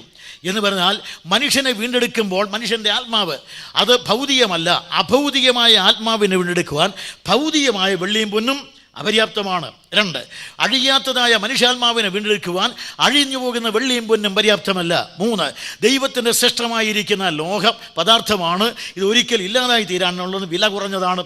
വിലയേറിയ മനുഷ്യാത്മാവിനെ വീണ്ടെടുക്കുവാൻ വില കുറഞ്ഞ ഈ വസ്തുവിനെ കൊണ്ട് സാധ്യമല്ല. അതേ കാരണം കൊണ്ടാണ് ആട്ടുകൊറ്റന്മാരുടെയും പശുക്കിടാക്കളുടെയും രക്തങ്ങളും അതുപോലെ മോചനത്തിന് സാധ്യമല്ലെന്ന് പറഞ്ഞത്. അപ്പോൾ പിന്നെ എന്താണ് യേശുക്രിസ്തു? അതിനാണ് ഞാൻ വന്നത്, മനുഷ്യപുത്രൻ വന്നത് എല്ലാവർക്കും വേണ്ടി മറുവിലയായി തൻ്റെ ജീവനെ കൊടുക്കുവാൻ. തൻ്റെ ജീവൻ ഇന്ന് ലോകത്തിൽ ഏകദേശം 600 കോടിയിൽ പരം ആളുകളുണ്ട്. ഭൂതകാലത്തിൽ എത്രയോ മരിച്ചൊടുങ്ങിയിട്ടുണ്ട്, ഇനി എത്രയോ കോടി ജനിക്കാനുണ്ട്. ഇതെല്ലാം കൂടെ വന്ന് ഒരു ത്രാസിൽ നിന്ന് മറ്റേ ത്രാസിൽ നമ്മുടെ കർത്താവായ യേശുക്രിസ്തുവിനെ നിർത്തിയാൽ ഏറ്റവും തൂങ്ങുന്നത് ഏതായിരിക്കും? ഏതാണ്ട് എൻ്റെ കണക്കനുസരിച്ച് ഒരു 5 അടി 2 ഇഞ്ച് നീളം, ഏതാണ്ട് എൻ്റെ കണക്കാണ്. അത്രയും നീളവും അതിന് പറ്റിയതായ ആകാര ഭംഗിയുള്ള ക്രിസ്തു ആയിരിക്കും ഏറെ തൂങ്ങുന്നത്. അതിലെ ഭൗതിക ശരീരം കൂടെ മാറ്റിവെച്ചാൽ അത് ലോകത്തിലെ ഏത് കാലത്തുമുള്ള മാനവരാശിയുടെ മുഴുവൻ തൂക്കമുള്ളതാണ് നമ്മുടെ കർത്താവ്. അതുകൊണ്ട് അവന് മാത്രമേ മറുവിലായി തീരുവാനുള്ള വിലയുള്ളൂ. മൂല്യമുറ്റവനായ കർത്താവ് ദൈവമാകയാൽ ഈ മൂല്യം വളരെയേറെ വലുതാണ്. ഈ മൂല്യമുറ്റവനായ കർത്താവിന് മാത്രമേ മനുഷ്യൻ്റെ ആത്മാവിനെ ഈട് കൊടുക്കാൻ കഴിയുള്ളൂ, എന്ന് പറയാൻ വില കൊടുക്കാൻ കഴിയൂ. അതാണ് തൻ്റെ ജീവനെ കൊടുക്കാൻ വന്നു എന്ന് കർത്താവ് പറഞ്ഞത്. ഈ ചോദ്യത്തിന് ഉത്തരം പറഞ്ഞ കർത്താവ് ദൈവത്തിന് സാധ്യമെന്ന് പറഞ്ഞിട്ട് ഈ ദൈവമാണ് ഇപ്പോൾ പറയുന്നത് ഞാൻ മരിക്കാൻ വന്നു. അപ്പോൾ നിങ്ങൾക്കൊരു ചോദ്യം ചോദിക്കാം. കൃഷ്ണൻകുട്ടി യേശു ക്രിസ്തു ദൈവമാണെന്ന് താൻ ഇന്നലെയും പറഞ്ഞു, ഇന്നും ഇപ്പോൾ പറഞ്ഞു. ദൈവമാണെങ്കിൽ മരിക്കുമോ? ദൈവമാണെങ്കിൽ മരിക്കുമോ? മരിക്കാൻ പാടില്ല. അപ്പോൾ ക്രിസ്തു മരിച്ചില്ലേ? മരിച്ചു. എന്തുകൊണ്ട് മരിച്ചു? ഒരിക്കലും ദൈവത്തിന് മരിക്കാൻ കഴിയില്ല. പക്ഷേ നീതിമാനായി ദൈവത്തിൻ്റെ നീതി നിവൃത്തിയാക്കേണ്ടതിന് ആ മനുഷ്യവർഗത്തിന് വേണ്ടി പ്രതിപകരമായി മരിക്കുവാൻ വരുമ്പോൾ മാനവതുല്യം അവൻ ശരീരം സ്വീകരിക്കുകയുണ്ടായി. മരിക്കുവാൻ വേണ്ടിയാണ് മനുഷ്യാവതാരം, മരിക്കുവാൻ വേണ്ടിയാണ് മനുഷ്യാവതാരം സ്വീകരിച്ചത്. അതുകൊണ്ട് ദൈവം തന്നെ പ്രഖ്യാപിച്ച ഈ നീതിയുണ്ടല്ലോ, ആ നീതിയുടെ വിളംബരം, പാപി മരിക്കണം, ആ മരണം അനുഭവിക്കുവാൻ വേണ്ടി വരുമ്പോൾ അതിനുള്ള ശരീരം വേണം. ദൈവമായിരുന്നാൽ മരിക്കയില്ല, അതിനാണ് മനുഷ്യാവതാരം സ്വീകരിച്ചത്. അങ്ങനെ കർത്താവ് മരിക്കുവാനുള്ള അർഹത എങ്ങനെ നേടി? മനുഷ്യാവതാരത്തിലൂടെ നേടി. ജഡം ധരിച്ചുകൊണ്ട്, വചനം ജഡം ധരിച്ച് വന്ന കർത്താവിന് മരിക്കുവാനുള്ള ഒന്നാമത്തെ അർഹത നേടി. ഞാൻ മരിക്കുവാൻ വന്നിരിക്കുന്നു എന്ന് കർത്താവ് പറഞ്ഞു. 2, കർത്താവ് യേശുക്രിസ്തുവിനെ കുറിച്ച് ഞാൻ ഇപ്പോൾ പറഞ്ഞു നിർത്തിയതുള്ളൂ. അവൻ പാപം ചെയ്തിട്ടില്ല, പാപം അറിഞ്ഞിട്ടില്ല എന്ന്. മറ്റൊരു വാചകത്തിൽ ഞാൻ പറഞ്ഞു പാപത്തിൻ്റെ ശമ്പളം മരണമെന്ന്. നിങ്ങൾ ശ്രദ്ധിച്ച് കേട്ടെങ്കിൽ അടുത്തൊരു ചോദ്യം ചോദിക്കാം. അങ്ങനെയാണ് പാപത്തിൻ്റെ ശമ്പളമാണ് മരണമെന്ന് നിങ്ങൾ പറഞ്ഞു കൃഷ്ണൻകുട്ടി. പാപത്തിൻ്റെ ശമ്പളമാണ് മരണമെങ്കിൽ യേശു ക്രിസ്തു പാപം ചെയ്തിട്ടില്ലെന്നല്ലേ പറഞ്ഞത്? അപ്പോൾ പാപം ചെയ്യാത്ത ക്രിസ്തു മരിക്കുമോ? പാപം ചെയ്യാത്ത ക്രിസ്തു മരിക്കുമോ? മരിക്കാൻ പാടില്ല. പിന്നെ മരിച്ചില്ലേ? മരിച്ചു. എന്തുകൊണ്ട്? പാപം ചെയ്യാത്ത ക്രിസ്തു മരിക്കാൻ പാടില്ല. പക്ഷേ നമ്മുടെ കർത്താവായ യേശു ക്രിസ്തു പാപികൾക്ക് വേണ്ടി മരിക്കുവാൻ വന്നതുകൊണ്ട് അവൻ എന്ത് ചെയ്യണം? പാപം വഹിക്കണം. അതുകൊണ്ട് പ്രവാചകൻ പണ്ടേ പറഞ്ഞത് യഹോവ നമ്മുടെ എല്ലാവരുടെയും അതിക്രമം അവൻ്റെ മേൽ ചുമത്തി എന്ന് അദ്ദേഹം എഴുതി വെച്ചു. 750 വർഷം കഴിഞ്ഞപ്പോൾ യോർദാൻ തീരത്തിൽ വമ്പിച്ച ജനാവലിയുടെ നടുവിൽ സ്ഥാനമേറ്റ് പിറ്റേ ദിവസം നടന്നു വരുന്ന യേശുവിനെ കണ്ടുകൊണ്ട് ഒരു മഹാപുരോഹിതൻ്റെ മകനായ സ്നാപകയോഹന്നാൻ വിളിച്ചു പറഞ്ഞു, ഇതാ ലോകത്തിൻ്റെ പാപം ചുമക്കുന്ന ദൈവത്തിൻ്റെ കുഞ്ഞാട്. അദ്ദേഹം വിളിച്ചു പറഞ്ഞു. ഏകദേശം 30 വർഷങ്ങൾ കഴിഞ്ഞു, 30-32 വർഷം കഴിഞ്ഞു. കുറേ കൂടെ കഴിഞ്ഞപ്പോൾ ഇതാ നമ്മുടെ കർത്താവായ യേശു ക്രിസ്തുവിനെ സംബന്ധിച്ച് അവൻ ഒടുവിലായി തൻ്റെ ശിഷ്യന്മാരോടുള്ള ജീവിതം അവസാനിച്ച് ഈ ജീവിതത്തിന് അറുതി കുറിച്ച് അനന്തതയിലേക്ക് പോകാനുള്ള സമയം ആഗതമായപ്പോൾ തൻ്റെ ശിഷ്യന്മാരെ വിളിച്ചുകൂട്ടി അന്ത്യമായ അത്താഴം കഴിച്ചു. അന്ത്യ അത്താഴം കഴിക്കുമ്പോൾ 12 ശിഷ്യന്മാരും ഒപ്പം ഉണ്ടായിരുന്നു. അങ്ങനെ കർത്താവായ യേശു ക്രിസ്തു അന്ത്യ അത്താഴവും കഴിച്ച് പെസഹ ആചരണം നടത്തി. പെസഹയുടെ 7 പാട്ടുകളിൽ അവസാനത്തെ പാട്ടും അവിടെ നിന്ന് നേരെ പോവുകയാണ്. അതിലിടയ്ക്കൊരുത്തൻ എഴുന്നേറ്റ് പോയി. അതിനുശേഷം 11 ശിഷ്യന്മാരെയും കൊണ്ട് നമ്മുടെ കർത്താവായ യേശു ക്രിസ്തു യെരുശലേം ദൈവാലയത്തിൻ്റെ കിഴക്ക് വശത്ത് കിടക്കുന്ന കെദ്രോൻ തോടും കടന്ന് അതിൽ നേരെ കുത്തനെ കിടക്കുന്ന ഒലിമലയിലൂടെ, ഞാനവിടെ പോയിട്ട് ഇതെല്ലാം ഭൂമിശാസ്ത്രത്തിൽ നിന്ന് വായിക്കുന്നതാണ്, അതുകൊണ്ട് കുത്തനെ കിടക്കുന്ന ഒലിമലയിലൂടെ കയറി അവിടെ ചെല്ലുമ്പോൾ അവിടെ ഒരു തോട്ടമുണ്ട്. ആ തോട്ടത്തിൽ ആദ്യമായി കയറി ചെല്ലുമ്പോൾ ഒരു കാവൽ മാടമുണ്ട്. അവിടെ ഒരു ചക്കും കുഴിച്ചതിട്ടിട്ടുണ്ട്. അവിടെ വന്ന് 8 ശിഷ്യന്മാരോട് പറഞ്ഞു, നിങ്ങൾ ഇവിടെ ഇരിപ്പിൻ. 8 പേരെയും അവിടെ ഇരുത്തി. പിന്നെ 3 പേരെയും കൊണ്ട് കുറേ കൂടെ മുമ്പോട്ട് എന്നിട്ട് കർത്താവ് അവരോട് പറഞ്ഞു, നിങ്ങൾ ഇവിടെ ഇരിക്കണം, പക്ഷേ നിങ്ങൾ പരീക്ഷയിൽ അകപ്പെടാതിരിക്കാൻ നിങ്ങൾ ഉണർന്നിരുന്ന് പ്രാർത്ഥിപ്പിൻ. പക്ഷേ പരീക്ഷയിൽ അകപ്പെടാൻ പോകുന്നത് ആരാണ്? യേശു ക്രിസ്തുവാണ്. ഇപ്പോൾ ഇവൻ പറയേണ്ടത് എന്താണ്? ഞാൻ പരീക്ഷയിൽ അകപ്പെടാൻ പോവുകയാണ്, അതുകൊണ്ട് നിങ്ങൾ ഉണർന്നിരുന്ന് ഞാൻ പരീക്ഷയിൽ അകപ്പെടാതിരിക്കാൻ എന്ത് ചെയ്യണം? പ്രാർത്ഥിക്കണം. ലോക ചരിത്രത്തിൽ എനിക്ക് വേണ്ടി പ്രാർത്ഥിക്കണമെന്ന് ആവശ്യപ്പെടാത്ത ഒരുത്തനേയുള്ളൂ, അത് കർത്താവായ യേശുക്രിസ്തുവാണ്. ആസ്തിക്യബോധമുള്ള, അതായത് ഈശ്വരബോധമുള്ള ഏതൊരുത്തനും മറ്റൊരുത്തൻ്റെ പ്രാർത്ഥന ആവശ്യപ്പെട്ടിട്ടുണ്ട്. പൗലോസ് പറയുന്നു എനിക്ക് വേണ്ടി പ്രാർത്ഥിപ്പിൻ, നബി പറയുന്നു എനിക്ക് വേണ്ടി പ്രാർത്ഥിപ്പിൻ.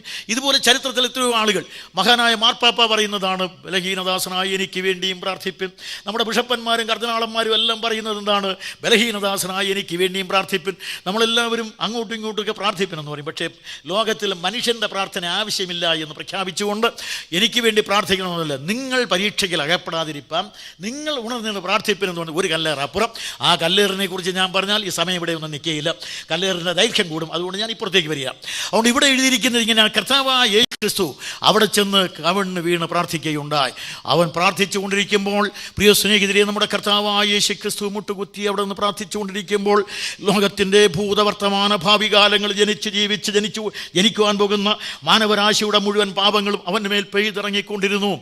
അങ്ങനെ പെയ്തിക്കൊണ്ട് ഗത്സമേനയിൽ യേശു പ്രാർത്ഥിക്കുന്ന വേളയിൽ ലോകത്തിന് മുഴുവൻ പാപങ്ങളും പെയ്തിറങ്ങി ദൈവപുത്രനായ ക്രിസ്തുവിൻ്റെ മേൽ വന്നപ്പോൾ ആ പാപം എത്ര ആദ്യം അവൻ്റെ മേൽ ആവാഹിക്കപ്പെട്ടുവോ അത്രയ്ക്കധികം അവൻ്റെ പവിത്രമായ ചോര വിയർപ്പെന്നവണ്ണം ബഹിർഗമിച്ച് വലിയ ചോരത്തുള്ളി പോലെ വരയ്ക്കുകയുണ്ടായി. ഒടുവിലായി പരീക്ഷീണനായ ക്രിസ്തു അവിടെ വീഴുകയുണ്ടായി. ഒരു ദൂതൻ വന്നവനെ താങ്ങുകയുണ്ടായി.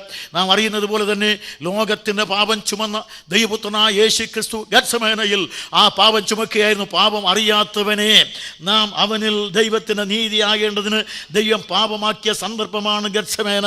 ആ ഗത്സമേനയിൽ വെച്ചാണ് അവൻ പാപമാക്കപ്പെടുന്നത്. അതുവരെ ഒരിക്കലും കൂസാത്തവനാണ് നമ്മുടെ കർത്താവ്. പക്ഷേ കർത്താവായ യേശു ക്രിസ്തു പാപമാക്കപ്പെട്ടപ്പോൾ വേപത്തു കൊണ്ട് വിറച്ചുപോയി. അവൻ്റെ ചോര പുറത്തേക്ക് വിയർപ്പെന്നവണ്ണം വന്ന് വലിയ ചോരത്തുള്ളി പോലെ നിലത്തി വീണു. കർത്താവിനെ താങ്ങുവാൻ ദൂതൻ്റെ ആവശ്യം വന്നു. പരീക്ഷീണതനായ കർത്താവായ യേശു ക്രിസ്തു അവിടെ നിന്ന് മെല്ലെ എഴുന്നേറ്റ് ശിഷ്യന്മാരെയും കൂട്ടി തോട്ടത്തിൻ്റെ പുറത്തേക്ക് വരുമ്പോൾ ഒരു കാര്യം, കർത്താവ് ഇപ്പോൾ വളരെയേറെ ബലഹീനനായ കർത്താവായ യേശു നോക്കിയപ്പോൾ ഇവിടെ വാളും വടിയും തീവട്ടിയുമായി നിൽക്കുന്ന ആളുകൾ, ദൈവം അനുവദിച്ചാൽ നാളെ രാത്രി ഞാനത് വീണ്ടും പറയും. അതുകൊണ്ട് അവിടെ ഈ ആളുകളെല്ലാം ഇപ്പോൾ നിങ്ങൾ ആരെ തിരയുന്നു? നസറായനായ യേശുവിനെ. അത് ഞാൻ തന്നെ. എന്നെ പിടിച്ചുകൊള്ളുവിൻ. ആദ്യത്തെ ചോദ്യം, നിങ്ങൾ ആരെ തിരയുന്നു? നസറായനായ യേശുവിനെ. അത് ഞാൻ തന്നെ. എന്നെയാകുന്നു തിരയുന്നതെങ്കിൽ ഇവർ പോകട്ടെ. അധികാരമുള്ള ശബ്ദം, ആജ്ഞാസ്വരം. ഈ ആജ്ഞാസ്വരം കേട്ടപ്പോൾ ആയുധമേന്തിയ പടയണി ആയുധം നിലത്തിട്ട് അബോധാവസ്ഥയിൽ അവനിൽ ആണ്ടി വീഴവേ ആർദ്രചിത്തനായ യേശുക്രിസ്തു ആവർത്തിച്ച് ചോദിച്ചു, നിങ്ങൾ ആരെ തിരയുന്നു? നസ്രായനായ യേശുവിനെ. അത് ഞാൻ തന്നെ എന്ന് പറഞ്ഞില്ലയോ?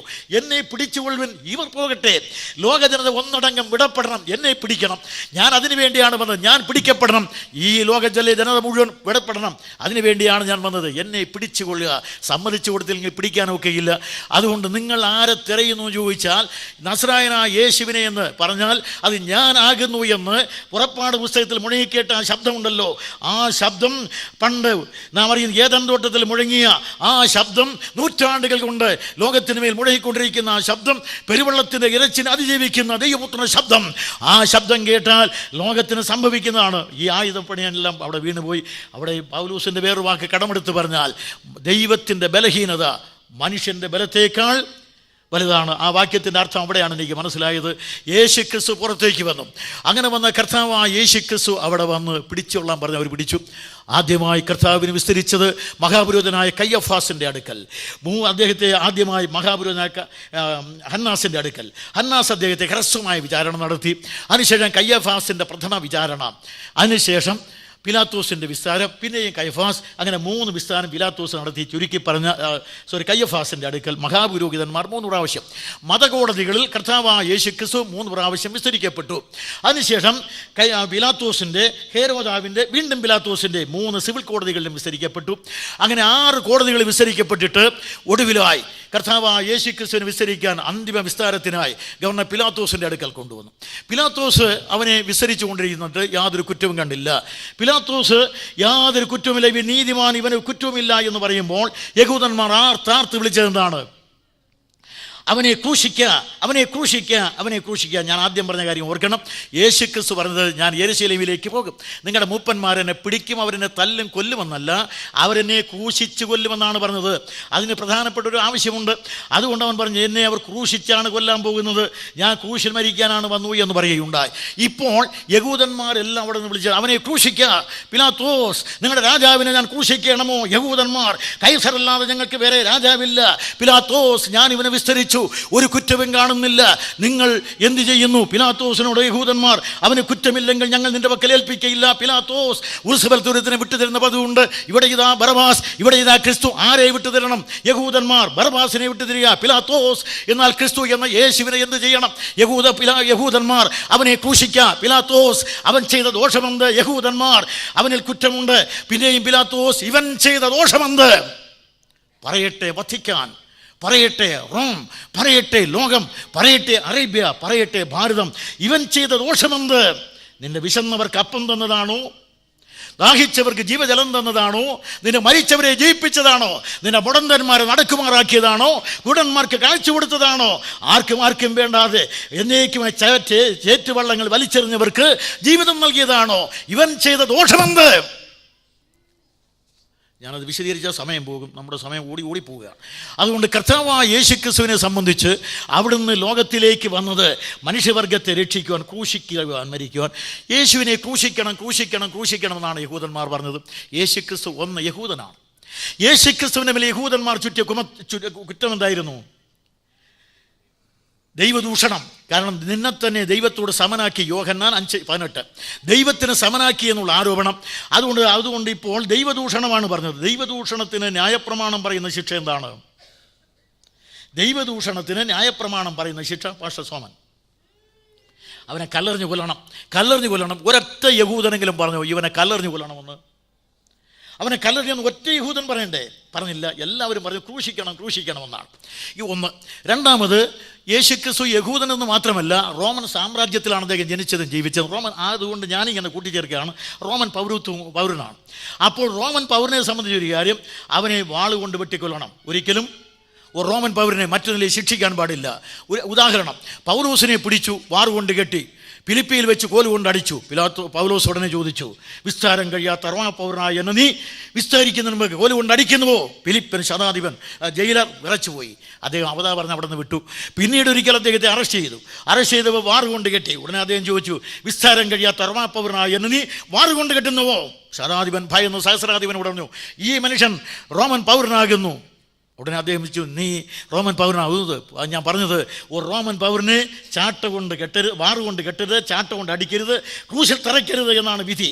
ആ വിധി നിലവിൽ പോയി യഹൂദന്മാർ യേശുക്രിസ്തുവിനെ കുറിച്ച് പറഞ്ഞത്, അവനെ ക്രൂശിക്കുക, ഇതാണ് ആക്രോശം. അവരെല്ലാം ഒന്നിച്ച് പറഞ്ഞു. അപ്പോൾ യേശുക്രിസ്തുവിനെ എന്തുകൊണ്ട് ക്രൂശിക്കണം എന്ന് പറഞ്ഞു? എന്തുകൊണ്ട് യഹൂദ ന്യായപ്രമാണം അനുസരിച്ച് അവനെ കല്ലെറിഞ്ഞു കൊല്ലണമെന്ന് പറഞ്ഞില്ല? എന്തുകൊണ്ട് റോമൻ നിയമം അനുസരിച്ച് റോമൻ പൗരന് കൊടുക്കുന്ന മര്യാദയിൽ വാളുകൊണ്ട് വെട്ടിക്കൊല്ലണമെന്ന് പറഞ്ഞില്ല? രണ്ടും വന്നാൽ ഒരു കാര്യം, അവനെ കല്ലെറിഞ്ഞു കൊന്നാൽ യഹൂദൻ്റെ സ്റ്റാറ്റസ് വരെ വരും. വാളുകൊണ്ട് വെട്ടിക്കൊന്നാൽ റോമൻ പൗരൻ്റെ സ്റ്റാറ്റസ് വരെ വരും, താഴോട്ട് വരികയില്ല. അതുകൊണ്ടാണ് പറഞ്ഞത്, ഞാൻ വന്നത് ക്രൂശിൽ മരിക്കാൻ. എബ്രായ ലേഖനത്തിൽ ഒരു വാക്യമുണ്ട്, അവമാനം അലക്ഷ്യമാക്കി ക്രൂശിനെ സഹിച്ചു. പക്ഷേ ഞാനാണ് ആ വരി എഴുതുന്നത് അവമാനം അലക്ഷ്യമാക്കി ക്രൂശിനെ സ്വീകരിച്ചു. ക്രൂശിനെ വരിച്ചു എന്ന് എഴുതിയുള്ളൂ. കാരണം യേശുക്രിസ്തു സ്വയം ക്രൂശ് ഏറ്റുവാങ്ങുകയായിരുന്നു. ക്രൂശിൽ മരിക്കുക എന്തിനാണ്? കുരിശുമരണം എന്ന് പറയുന്നത് അടിമയ്ക്കുള്ള മരണശിക്ഷയാണ്. ആ കാലഘട്ടത്തിൽ അടിമകൾക്ക് കൊടുക്കുന്ന ശിക്ഷയാണ് കുരിശുമരണം. ഒരു അടിമയുടെ വില അന്ന് 30 വെള്ളിക്കാശാണ്. നമ്മുടെ കർത്താവിന് കിട്ടിയ വിലയും 30 വെള്ളിക്കാശാണ്. യാഗവസ്തുവായ ആടിനുള്ള വിലയും 30 വെള്ളിക്കാശാണ്. ഇപ്പോൾ യേശുക്രിസ്തു അടിമയുടെ നിലവാരത്തിലേക്ക് താഴ്ന്നു പോയിരിക്കുക.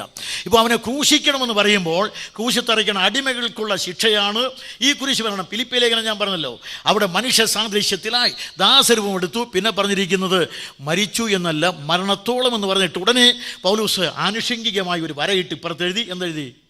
ക്രൂശിലെ മരണത്തോളം. ആ മരണത്തിൻ്റെ ഏറ്റവും താഴ്ചയാണ് കുരിശിലെ മരണത്തോളം. കുരിശുമരണം, യേശു കുരിശിൽ തന്നെ മരിക്കണം, ഇതാണ് വിധി. ആ കുരിശുമരണം എന്ന് പറയുന്നത് അടിമയ്ക്ക് വേണ്ടി. അപ്പോൾ ക്രിസ്തു എല്ലാവർക്കും വേണ്ടി മരിച്ചു. യഹൂദനും റോമനും അതുപോലെ ശകനും ദാസനും ബർബരനും അടിമയ്ക്കും വേണ്ടി മരിച്ചു എന്ന് പറയണമെങ്കിൽ യേശു കുരിശിൽ തന്നെ മരിക്കണം. അങ്ങനെ കർത്താവായ യേശു കുരിശിൽ മരിച്ച് മനുഷ്യവർഗത്തിൻ്റെ പാപത്തിൻ്റെ പരിഹാരം വരുത്തിയിരിക്കുകയാണ്. അതുകൊണ്ട് യേശു ക്രിസ്തുവിൻ്റെ ക്രൂശുമരണത്തിൽ മനുഷ്യവർഗത്തിൻ്റെ പാപത്തിൻ്റെ ഇനി ഞാൻ സമയമില്ലാത്തത് കൊണ്ട് വെട്ടിച്ചുരുക്കി ഇവിടെ പറഞ്ഞു. പിലാത്തോസ് അവനെ വിസ്തരിച്ചു, ക്രൂശിക്കാൻ ഏൽപ്പിച്ചു കൊടുത്തു. യഹൂദന്മാർ അവനെ കയ്യേറ്റു എന്നാണ് യോഹന്നാൻ എഴുതുന്നത്. അങ്ങനെ യഹൂദന്മാർ അവനെ കയ്യേറ്റു. യഹൂദന്മാരോടൊപ്പം യേശുവിനെ കൊണ്ടുപോകുമ്പോൾ 2 കള്ളന്മാരെന്ന് പറഞ്ഞാൽ ഗറില്ല പോരാളികളാണ്. ആ ജോസീഫസ് ആണ് അവരെ കള്ളന്മാരെന്ന് പറഞ്ഞിരിക്കുന്നത്. ഗറില്ല പോരാളി, 2 ഗറില്ല പോരാളികളും അന്ന് ക്രൂശിക്കാനുള്ളവരാണ്. 2 പേരും നമ്മുടെ കർത്താവിനെയും നടത്തി. ഇങ്ങനെ 4 റോമൻ ശതാധിപന്മാർ കൂടെയുണ്ട്. ഒരാൾക്ക് 2 പേര് വേണം, പക്ഷേ 3 പേർക്കും കൂടെ 4 ശതാധിപന്മാരുണ്ട്. കാരണം ഇവൻ മരിച്ചാൽ മരിച്ചു എന്ന് അറ്റസ്റ്റ് ചെയ്യണം. അതിനുവേണ്ടി സാക്ഷ്യപ്പെടുത്താനുള്ള ശതാധിപന്മാർ കൂടെയുണ്ട്, സഹസ്രാധിപനുണ്ട്. അങ്ങനെ 600 പേരടങ്ങിയ ഒരു റോമൻ കൊഹാട്ട്, അതായത് 600 പേരുടെ യൂണിറ്റിനാണ് കൊഹാട്ട് എന്ന് വിളിക്കുന്നത്.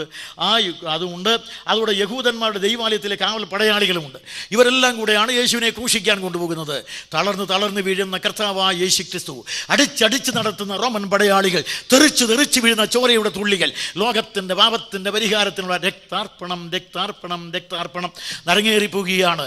അങ്ങനെ ഗെത്സമേനയിൽ നമ്മുടെ കർത്താവായ യേശു ക്രിസ്തുവിനെ ഗൊൽഗൊഥാ മേട്ടിൻപുറത്തേക്ക് നടത്തി ആ താഴ്വരയിൽ കൊണ്ടുവന്ന് 3 കുരിശുകൾ അപ്പുറവും ഇപ്പുറവും നടുവിലുമായിട്ട്, നടുവിലെ ക്രൂശിൽ നമ്മുടെ കർത്താവായ യേശു ക്രിസ്തുവിനെ 2 കൈകളും വലിച്ചു നീട്ടി വെച്ച് ആണിയടിച്ച് അവൻ്റെ കാലുകളിൽ ശക്തമായ ആണി അടിച്ചു കയറ്റി കഴിയുമ്പോൾ ഒരു സംശയം.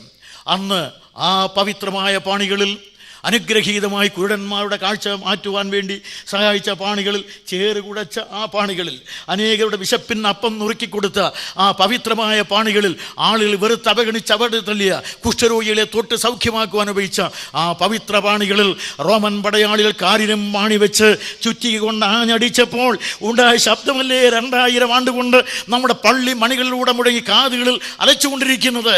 പ്രിയ സ്നേഹിതരെ, അന്ന് റോമൻ പടയാളി അടിച്ച ആ ചുറ്റികയിൽ വീണ അടി നിങ്ങളുടെ പള്ളിമണിയിലൂടെ ദിവസവും നിങ്ങളുടെ കാതുകളിൽ മുടങ്ങിക്കേൾക്കുകയല്ലേ. കർത്താവായ യേശു ക്രിസ്തുവിനെ അവർ കാൽവരിയിലെ ക്രൂശിൽ തറച്ചു. കാൽവരിയിലെ ക്രൂശിൽ കിടക്കുന്ന യേശു ക്രിസ്തുവിനെ കണ്ടുകൊണ്ട് യഹൂദന്മാർ മാടി വിളിച്ചു, നസ്രായനായ യേശുവേ, യഹൂദന്മാരുടെ രാജാവാണെങ്കിൽ എങ്കിൽ ക്രൂശിൽ നിന്നിറങ്ങി വന്നാൽ ഞങ്ങൾ നിന്നിൽ വിശ്വസിക്കാം. വിശദീകരിക്കുന്നില്ല. ഇറങ്ങി വരാൻ സാധിക്കുമായിരുന്നോ?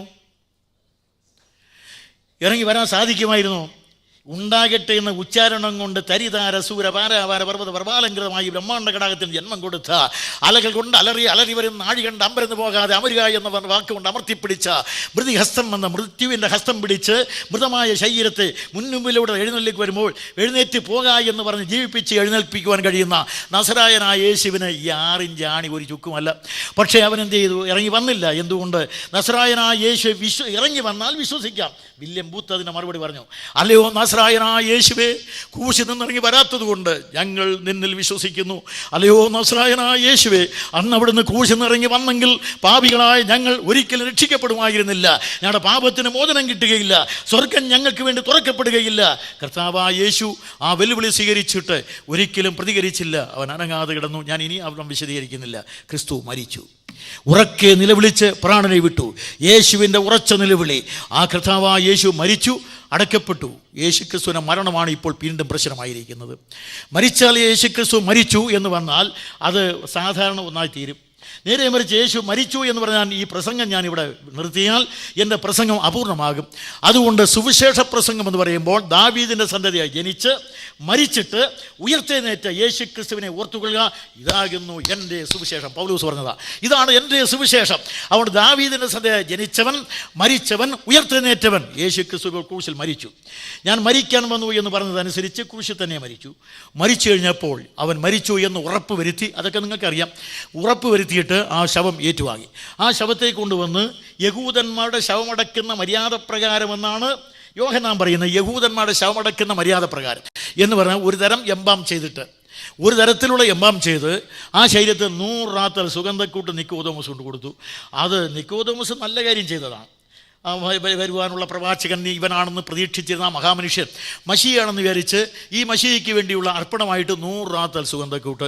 നമ്മുടെ കർത്താവിൻ്റെ ശരീരം എന്ന് പറഞ്ഞാൽ അത് അടിമുടി കീറി പറഞ്ഞതാണ്. ശിരസ് മുതൽ കാല് വരെ അടി കൊണ്ട് ഉഴവുചാല് പോലെ കീറിയതാണ്. അതിലൂടെ രക്തം വാർന്നൊഴുകി പിന്നെ കുറേശ്ശെ വെള്ളവും വരികയാണ്. രക്തവും വെള്ളവും തൊട്ട് നോക്കിയാൽ എങ്ങനെയായിരിക്കും? നമ്മുടെ കറിക്ക് നുറുക്കുന്ന കറിക്കത്തി കയ്യിൽ കൊണ്ടാൽ വരുന്ന വെള്ളം ഉണ്ടല്ലോ, അത് തൊട്ട് നോക്കിയാൽ എങ്ങനെ ഇരിക്കുന്നു നമ്മുടെ സൗകര്യമാർക്കറിയാം. തൊട്ട് നോക്കിയാൽ പശ പോലെ ഇരിക്കും, പശയായിരിക്കും. അപ്പോൾ യേശുക്രിസ്തുവിൻ്റെ ഈ ശരീരത്തിന് വരുന്ന രക്തവും വെള്ളവും പശ പോലെയാണ്. അതിൻ്റെ കൂടെ 100 റാത്തൽ സുഗന്ധക്കൂട്ടി ഇടിച്ചെടുത്തരുത്, അതും പശ പോലെ ഇരിക്കും. ഈ പശയും കൂടെ ചേർത്ത് അതിപശയാക്കി ലിനൻ തുണി കൊണ്ട് ഈ ശരീരത്തിലിട്ട് വരിഞ്ഞ് മുറുക്കി ഈ കല്ലറയ്ക്കകത്ത് കൊണ്ട് വെച്ചിരിക്കുക. അതിനകത്തിരുന്ന് യേശു ഉയർക്കാമെന്നാണ്. ഞാൻ യെരൂശലേമിലേക്ക് പോകും, നിങ്ങളുടെ മൂപ്പന്മാരെന്നെ പിടിക്കും, അവരെന്നെ തല്ലും, അവരെന്നെ ക്രൂശിച്ചു കൊല്ലും, ഞാനോ 3-ാം നാൾ ഉയർത്തെഴുന്നേൽക്കുമെന്നാണ് പറഞ്ഞിട്ടുള്ളത്. അതുകൊണ്ട് ഇങ്ങനെ കൊണ്ട് നീ കവചമാക്കി വെച്ചാൽ യേശു അകത്തിരുന്ന് ഉയർത്താലും പുറത്ത് വരാൻ കഴിയാത്തത്ര ബലിഷ്ഠമായ ഒരു കവചമായി അത് മാറും. ഒന്ന്. രണ്ടാമത്, യേശുവിനെ കല്ലറയിൽ വെച്ചു, പേടി പോവുകയില്ല.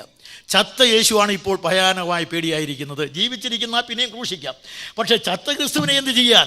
അതുകൊണ്ട് ഇപ്പോൾ ചത്ത ക്രിസ്തു യഹൂദന്മാരുടെ പേടി സ്വപ്നമാകുകയാണ്. ഈ കർത്താവായ യേശു ക്രിസ്തുവിൻ്റെ ശരീരം കൊണ്ടുവന്ന് കല്ലറയിൽ വെച്ചു, ഒറ്റ പാറയിൽ വെട്ടിയുണ്ടാക്കിയ ആ കല്ലറയ്ക്കകത്ത് കൊണ്ടുവന്ന് വെച്ച്, പിന്നെ മത്തായി പറയുന്നത് കല്ല് ഉരുട്ടി വെച്ചു എന്നാണ്. അല്ലേ? കല്ലുരുട്ടി വെച്ചെന്നല്ലേ പറയാം. കല്ലുരുട്ടി വെച്ചു, ചുമ്മാതെ ഒരു കല്ലുരുട്ടി വെച്ചെന്നല്ല. ഈ കല്ലറ പ്രത്യേകം സംവിധാനം ചെയ്യപ്പെട്ട കല്ലറയാണ്. അതിന് മുമ്പിൽ ഒരു റെയിലുണ്ട്. നമ്മുടെ ചില അലമാരകളൊക്കെ വലിച്ചു നീക്കുമ്പോൾ നമ്മൾ ഉപയോഗിക്കുമല്ലോ റെയിൽ, അതുപോലെ റെയിലുണ്ട്. ആ ചാലിലൂടെ ഉരുട്ടിക്കൊണ്ടുപോകാവുന്ന 600 പൗണ്ട് ഭാരമുള്ള ഒരു കൽക്കഥക്. ആ കൽക്കഥ ഉരുട്ടി ഈ വെട്ടിനകത്തിട്ടതാണ് മത്തായി പറഞ്ഞത് കല്ലുരുട്ടി വെച്ചെന്ന്. വളരെ ചുരുങ്ങിയ വാക്യം മത്തായി പറഞ്ഞ് കല്ലുരുട്ടി വെച്ചു. പക്ഷേ ചരിത്രപരമായ വിശേഷാലുള്ള ഗവേഷണത്തിൽ മനസ്സിലായത് 600 പൗണ്ട് ഭാരമുള്ള കൽക്കഥക് ഉരുട്ടിക്കൊണ്ടുവന്ന് ഈ കല്ലറയുടെ പ്രത്യേകം സംവിധാനം ചെയ്ത് വെട്ടിനകത്തിട്ട് പോകും. അങ്ങനെ ഈ കല്ലറയെ വെച്ചു. എന്നിട്ട് പേടി പോയോ? നേരെ ചെന്ന് യഹൂദന്മാരുടെ അവർ അന്നാണ് പെസഹ കഴിക്കുന്നത്. പെസഹ കഴിക്കണമെങ്കിൽ യേശുവിനെ കുഴിക്കണം. അവനെ കൊന്ന് കുഴിച്ചു മൂടി. എന്നിട്ട് നേരെ ചെന്ന് എല്ലാം കുളിയെല്ലാം കഴിഞ്ഞ് പെസഹ ഭക്ഷണം കഴിച്ചു. പിറ്റേ ദിവസം വലിയ ശബത്താണ്, ഒരുപാട് പണിയാണ്. പുരോഹിതന്മാർക്ക് ലേവ്യർക്കെല്ലാം ധാരാളം പണിയുണ്ട്. അതുകൊണ്ട് നേരത്തെ തന്നെ എല്ലാവരും പെസഹ ഭക്ഷണം കഴിച്ച് ഉറങ്ങാൻ പോയി. പക്ഷേ ഉറക്കം വരുന്നില്ല. ഉറക്കം കണ്ണുകളിൽ വരുമ്പോൾ കാതുകളിൽ വേറെ ശബ്ദം. കണ്ണുകളിൽ നേത്രാദേവി നൃത്തം ചവിട്ടാൻ തുടങ്ങുമ്പോൾ കാതുകളിൽ വളരെ ഗർജനത്തിൻ്റെ ശബ്ദമാണ് കേൾക്കുന്നത്. അവിടെ എന്ന് പറയുന്നത്, നിങ്ങളെന്നെ ക്രൂശിക്കും, ഞാനോ 3-ാം നാൾ ഉയർത്തെഴുന്നേൽക്കും. ഈ ശബ്ദം ആരവാരം മുഴക്കുകയാണ്. ഉടനെ ഉറക്കം വരിയില്ല, തിരുമി അടച്ചു. ഒരുപക്ഷെ ക്ഷമിക്കണം സഹോദരിമാർ, അടുത്ത് കിടക്കുന്ന ഭാര്യമാരെല്ലാം ഒരുപക്ഷെ ഇങ്ങനെ പറഞ്ഞു കാണും, ഉറങ്ങ് 3.5 വർഷമായി ഉറങ്ങിയിട്ട് ഈ നസ്രായൻ്റെ പിന്നാലെ കൂടി 3.5 വർഷം കൊണ്ട് ഉറങ്ങാൻ നടക്കുക. ഈ 3 രാത്രി ഒട്ടും ഉറങ്ങിയിട്ടില്ല. ഇന്നലെ രാത്രിയാണെങ്കിൽ തെല്ലുപോലും ഉറങ്ങിയിട്ടില്ല. ഇന്നവനെ കൊന്നില്ലേ, കുഴിച്ച് മൂടിയില്ലേ, കുളിച്ചില്ലേ, പെസഹ കഴിച്ചില്ലേ, നാളെ വലിയ ശബത്തല്ലേ, ഒരുപാട് പണിയില്ലേ, ഉറങ്ങ് എന്ന് പറഞ്ഞാൽ തടവിയാൽ വീശാൽ ഡാഷ് എന്ത് പണി നോക്കിയാൽ എന്ത് ചെയ്യില്ല, ഉറക്കം വരികയില്ല. ഉറക്കം വരുമ്പോൾ കണ്ണുകൾ അലയ്ക്കുന്ന ശബ്ദം ഇതാണ്. അതുകൊണ്ട് രാത്രി ഏതാണ്ട് പാതിരാത്രി കഴിയുന്നത് വരെ തിരിഞ്ഞും മറിഞ്ഞും കിടന്ന് 24 മഹാപുരോഹിതന്മാരാണ് നിരന്ന് കിടക്കുന്നത്. കൂട്ടത്തോടെ എല്ലാം 24 വീടുകളിലാണ്. എല്ലാം കൂട്ടത്തോടെ എഴുന്നേറ്റു. നേരെ വലത്തുള്ള അംഗങ്ങളെല്ലാം സന്നിധി സംഘത്തിലെ 50 ബാക്കിയുണ്ട്. എല്ലാം കൂടെ 51 പേരടങ്ങിയ ഒരു സംഘവും മറ്റുള്ള ആളുകളും. പിന്നെ എല്ലാം കൂടെ ഗവർണർ പിലാത്തോസിനെ എടുക്കുന്നു. പിലാത്തോസ് ഇവൻ ചതിയനാണ്, ജീവിച്ചിരുന്നപ്പോൾ പറഞ്ഞിട്ടുണ്ട് മരിച്ചാലും ഉയർക്കുമെന്ന്. പിലാത്തോസ് ഇവൻ്റെ ശിഷ്യന്മാർ വന്ന് ശരീരം മോഷിച്ചു കൊണ്ടുപോകും, പിന്നെ ഉയർത്തെഴുന്നേറ്റു എന്നൊരു കെട്ടുകഥയുണ്ടാക്കും. ആ ചതി, മുമ്പിലത്തെ ചതി, അത് വലിയ ചതിയായി തീരും. അതുകൊണ്ട് പിലാത്തോസ് ഇത് സൂക്ഷിക്കണം. പിലാത്തോസിനും അറിയാം യേശു ഉയർത്താൽ അപകടകരമാണ്. പിലാത്തോസിനും അറിയാം യേശു ഉയർത്താൽ തൻ്റെ വിധി തെറ്റെന്ന് വരും. റോമൻ ഗവർണറാണ് അവനെ കൊലയ്ക്ക് വിധിച്ചത്. അവൻ്റെ വിധി തെറ്റെന്ന് വന്നാൽ റോം അവനെ തിരിച്ചു വിളിക്കും, അതിനുള്ള ശിക്ഷ കൊടുക്കും. അതുകൊണ്ട് യേശു ഉയർക്കരുതെന്ന് പിലാത്തോസിനുമുണ്ട്. 2, കുറഞ്ഞപക്ഷം ഈ പരീശന്മാരെങ്കിലും പറയേണ്ട യേശു ഉയർക്കട്ടെ എന്ന്. കാരണം പരീശന്മാരുടെ വിശ്വാസം എന്താണ്? പുനരുത്ഥാനം ഉണ്ടെന്നാണ്. യേശുക്രിസ്തു ഉയർത്തെഴുന്നേറ്റാൽ ഈ പുനരുത്ഥാന വിശ്വാസം സ്ഥാപിക്കപ്പെടുകയില്ലേ? പക്ഷേ ഇപ്പോൾ പരീശന്മാർ പറയും യേശു ഉയർക്കരുത്. നമ്മുടെ നാട്ടിൽ പറയുമ്പോൾ ഒരു പഴഞ്ചൊല്ല്, മകൻ ചത്താലും വേണ്ടില്ല, മരുമകളുടെ താലി അറ്റി കണ്ടാൽ മതി. അതുകൊണ്ട് യേശു ഞങ്ങളുടെ വിശ്വാസം പൊളിഞ്ഞാലും വേണ്ടില്ല, യേശു ഉയർക്കരുത്. അവരെല്ലാം കൂടെ ഒരുപോലെ പറഞ്ഞു അവൻ ഉയർക്കാൻ പാടില്ല. കാരണം ഉടനെ പിലാത്തോസ് പേടിക്കേണ്ട, ഞങ്ങളുടെ കയ്യിൽ 2 ഒറ്റമൂലി ഒന്നേ ഉള്ളൂ. ഞാൻ 2 പറഞ്ഞത്. 2 ഒറ്റമൂലിയുണ്ട്. ഒന്ന് ഇമ്പീരിയൽ റോമിൻ്റെ അധികാരമുദ്ര, അത് ആ കല്ലറയ്ക്ക് വെച്ചേക്കാം പിന്നെ അവൻ്റെ കല്ലറയ്ക്ക് കാവൽ വെച്ചേക്കാം. ഞാൻ കാവൽ കൂട്ടത്തെ തരാം, നിങ്ങളാൽ ആവോളം. കാരണം ഞാൻ ഈ ബൈബിളിലെ ചർവറ വരയ്ക്കുകയില്ല. അതിൽ ആവോളം എന്നുള്ള വാക്കിൻ്റെ ഇവിടെ ഒരു ചുമന്ന മഷി കൊണ്ടൊരു സ്പോട്ട് ഇട്ടിട്ടുണ്ട്. കാരണം അത് പെട്ടെന്ന് മനസ്സിലാകാൻ. നിങ്ങളാൽ ആവോളം എന്ന് പറഞ്ഞാൽ, അല്ലയോ റോമൻ സാമ്രാജ്യ ശക്തിയായ 600 പേരുള്ള റോമൻ കൊഹോർട്ട് സൈന്യവ്യൂഹമേ, അല്ലയോ ദൈവാലയത്തിലെ കാവൽ പടയാളികളെ, യഹൂദന്മാരെ, നിങ്ങളാൽ ആവോളം ഈ കല്ലറ ഉറപ്പാക്കുവിനെന്ന് പിലാത്തോസ്. അങ്ങനെ ഈ കല്ലറയ്ക്ക് മുദ്ര വെച്ചു. ലോക ചരിത്രത്തിൽ ചത്തവൻ്റെ കല്ലറയ്ക്ക് എവിടെയെങ്കിലും മുദ്ര വെച്ചിട്ടുണ്ടോ? ചത്തവൻ്റെ കല്ലറയ്ക്ക് പട്ടാളക്കാരൻ കണ്ണിൽ എണ്ണയും തൊട്ട് കയ്യിൽ ആയുധമേന്തി കല്ലറയ്ക്ക് ചുറ്റും 16 അടിക്കൊരുത്തൻ കാവൽ നിൽക്കുകയാണ്, കയ്യിൽ നീളമുള്ള കുന്തവും പിടിച്ച്. യേശു ഉയർത്താലും രക്ഷപ്പെടാതിരിക്കാൻ വേണ്ടി പട്ടാളക്കാർ 16 അടിക്ക് 7 മണിക്കൂർ വെച്ച് ഡ്യൂട്ടി മാറി കാവൽ. കൃഷ്ണൻകുട്ടി ഊഹാഭോഗം പറയുകയില്ല, ഞാൻ പ്രസംഗിക്കുന്നത് നന്നായി പഠിച്ചിട്ടാണ് എന്ന് പറഞ്ഞാൽ ഇത്രയും പ്രസംഗിക്കാൻ വേണ്ടി ഞാൻ കുറഞ്ഞപക്ഷം 150-ൽ പരം പുസ്തകങ്ങൾ പരിശോധിച്ചിട്ടുണ്ട്. അവിടെ എന്നെ കേൾക്കുന്ന പ്രിയ സഹോദരന്മാരെ, ഈ കർത്താവായ യേശു ഉയർത്താൻ രക്ഷപ്പെടാതിരിക്കാനുള്ള സംവിധാനമാണ്. അങ്ങനെ ആ ഒരു പട്ടാളക്കാരൻ 16 അടി സ്ഥലം കാത്താൽ മതി. ഇങ്ങനെ അവൻ കുന്തവും പിടിച്ച് നിൽക്കും, മറ്റവൻ ഇങ്ങനെ കുന്തവും പിടിച്ച് ഇങ്ങോട്ട് നിൽക്കുകയാണ്. അങ്ങനെ റോമൻ പട്ടാളക്കാരൻ്റെ കാവൽ ശക്തി, റോമൻ മുദ്ര. വെള്ളിയാഴ്ച, ശനിയാഴ്ച, ഞായറാഴ്ച യേശുക്രിസ്തു മരിച്ചു. മഹാത്മാഗാന്ധി മരിച്ചപ്പോഴും സരോജിനി നീന്താൻ രാജകെട്ടിച്ചെന്ന് പറഞ്ഞു, അല്ലയോ ബാപ്പുജി എന്നൊക്കെ വിളിച്ചു. പോട്ടെ, വിശദീകരിക്കുന്നില്ല. നമ്മുടെ കർത്താവായ യേശുക്രിസ്തുവിനെ സംബന്ധിച്ച് അവിടുന്ന് അരുളി ചെയ്തു, ഞാൻ മരിച്ചാലും ഉയർക്കുമെന്ന്. വെള്ളിയാഴ്ച കഴിഞ്ഞു, ശനിയാഴ്ച കഴിഞ്ഞു, ഞായറാഴ്ചയുടെ സുന്ദരമായ പ്രഭാതം. നമ്മുടെ നാടൻ ഭാഷയിൽ പറഞ്ഞാൽ ബ്രഹ്മമുഹൂർത്തം. കാലകതിരവൻ ആകാശത്തിൽ ചെമ്മാനം ചമയ്ക്കുന്ന സുന്ദരമായ ആ മുഹൂർത്തത്തിൽ നമ്മുടെ കർത്താവായ യേശുക്രിസ്തു മുൻ പ്രഖ്യാപനം അനുസരിച്ച് തന്നെ വരിഞ്ഞ് മുറുക്കി വെച്ച ശീലയുടെ ബന്ധമറുത്ത്, തന്നെ അടച്ചു വെച്ച ശിലാ കവാടം ബന്ധിച്ച്, റോമാന്റെ അധികാരമുദ്ര 7 തകർത്ത്, കണ്ണിൽ എണ്ണയും കയ്യിൽ ആയുധമായി എന്ന കാവൽ പടയാളികളെ കണിശമായി തോൽപ്പിച്ച്, മരണത്തിൻ്റെ മാറാല കീറി മരണാധികാരിയായ പിശാചിനെ തൻ്റെ മരണത്താൽ തോൽപ്പിച്ച്, മരണത്തിൻ്റെ മേൽ വിജയം വരിച്ച് ഉത്തുംഗ പ്രതാപവാനായി ഉയർത്തെഴുന്നേറ്റ് ഇതാ കല്ലറയുടെ പുറത്ത് നസ്രായനായ യേശു, നിങ്ങളെന്നെ ക്രൂശിക്കുക, ഞാൻ ഉയർക്കും. ലോകചരിത്രത്തിൽ കത്തിയും കമ്പുമില്ലാതെ, കരവാളമില്ലാതെ, സന്നദ്ധ ഭടന്മാരില്ലാതെ, സാമ്രാജ്യ പിന്തുണയില്ലാതെ, സാമ്പത്തിക ശേഷിയില്ലാതെ വന്ന കർത്താവായ യേശുക്രിസ്തുവിൻ്റെ കല്ലറയ്ക്കുള്ള കാവൽ ശക്തി. പക്ഷെ അതെല്ലാം അങ്ങനെ തന്നെ കിടപ്പുണ്ട്. അതുകൊണ്ട് കർത്താവായ യേശുക്രിസ്തു അടക്കപ്പെട്ടു ഇപ്പോൾ ഉയർത്തെഴുന്നേറ്റ ക്രിസ്തുവിനെ ഇനി ക്രൂശിക്കാനൊക്കെയില്ല. ഉയർത്തെഴുന്നേറ്റ കർത്താവ് ഇവനാണ് രക്ഷിതാവ്. മനുഷ്യവർഗത്തിന് രക്ഷിതാവ്, ക്രൂശിൽ മരിച്ചവൻ, പാപത്തിൻ്റെ പരിഹാരം വരുത്തിയ. റോമാലേഖനം 3:26 വായിക്കുന്നത്, അവൻ ദൈവം നീതിമാൻ, പാപിയെ ശിക്ഷിച്ചോ? എവിടെ ശിക്ഷിച്ചു? കാൽവരിയുടെ ക്രൂശിൽ ക്രിസ്തുവിന്റെ ജഡത്തിൽ പാപത്തിന് ശിക്ഷ വിധിച്ചു. അപ്പോൾ ദൈവം പാപിയെ ശിക്ഷിച്ചു. അപ്പോൾ ദൈവമാരായി? നീതിമാനായി. 2, ഇപ്പോൾ പാപിയെ രക്ഷിച്ചെങ്കിൽ യേശുക്രിസ്തു ആരായി? അവന് നീതിമാനായി. ഇപ്പോൾ രക്ഷിക്കപ്പെട്ട പാപി ആരായി? അവനും നീതിമാനായി. ഇതാണ് റോമാലേഖനം 3:26 വിശദീകരണം. അതുകൊണ്ട് കർത്താവായ യേശുക്രിസ്തു ഇപ്പോൾ മനുഷ്യവർഗത്തിൻ്റെ പാപത്തിൻ്റെ പരിഹാരം വരുത്തി. ഇങ്ങനെയുള്ള രക്ഷിതാവാണ്. പൂർണ്ണമായി രക്ഷിക്കുവാൻ കഴിയുന്നവനാണ് നമ്മുടെ കർത്താവ്. യേശുക്രിസ്തു രക്ഷിക്കാമെന്ന് പറഞ്ഞാൽ അല്പസ്വല്പം രക്ഷിക്കുകയല്ല. ഇപ്പോൾ സമ്പൂർണ്ണനായ ദൈവത്തിന് സമ്പൂർണ്ണമായ ഭാവമാണ് യേശുക്രിസ്തു. ഇവിടെ ഞാൻ 1-2 കുറിപ്പുകൾ കൂടെ അവതരിപ്പിക്കുന്നു. യേശുക്രിസ്തു സമ്പൂർണ്ണനായ ദൈവത്തിൻ്റെ സമ്പൂർണ്ണമായ അവതാരമാണ്. ദൈവത്തെക്കുറിച്ച് ഉപനിഷത്തിൽ ഞാൻ വായിച്ചുള്ളത് ഇങ്ങനെയാണ്, അവൻ പരിപൂർണമാണ്. ബൈബിളിൽ മത്തായി എഴുതിയ സുവിശേഷം 5-ാം അധ്യായത്തിൻ്റെ 44 നമ്മൾ വായിക്കുന്നത്, ദൈവം സൽഗുണ സമ്പൂർണനാണ്. ഇതാണ് സൽഗുണ സമ്പൂർണ്ണൻ. കൊലോസ്യ ലേഖനം 2:9 വായിക്കുന്നത്, യേശുക്രിസ്തുവിനെ സംബന്ധിച്ച് പറയും, ഇവനിലല്ലോ ദൈവത്തിൻ്റെ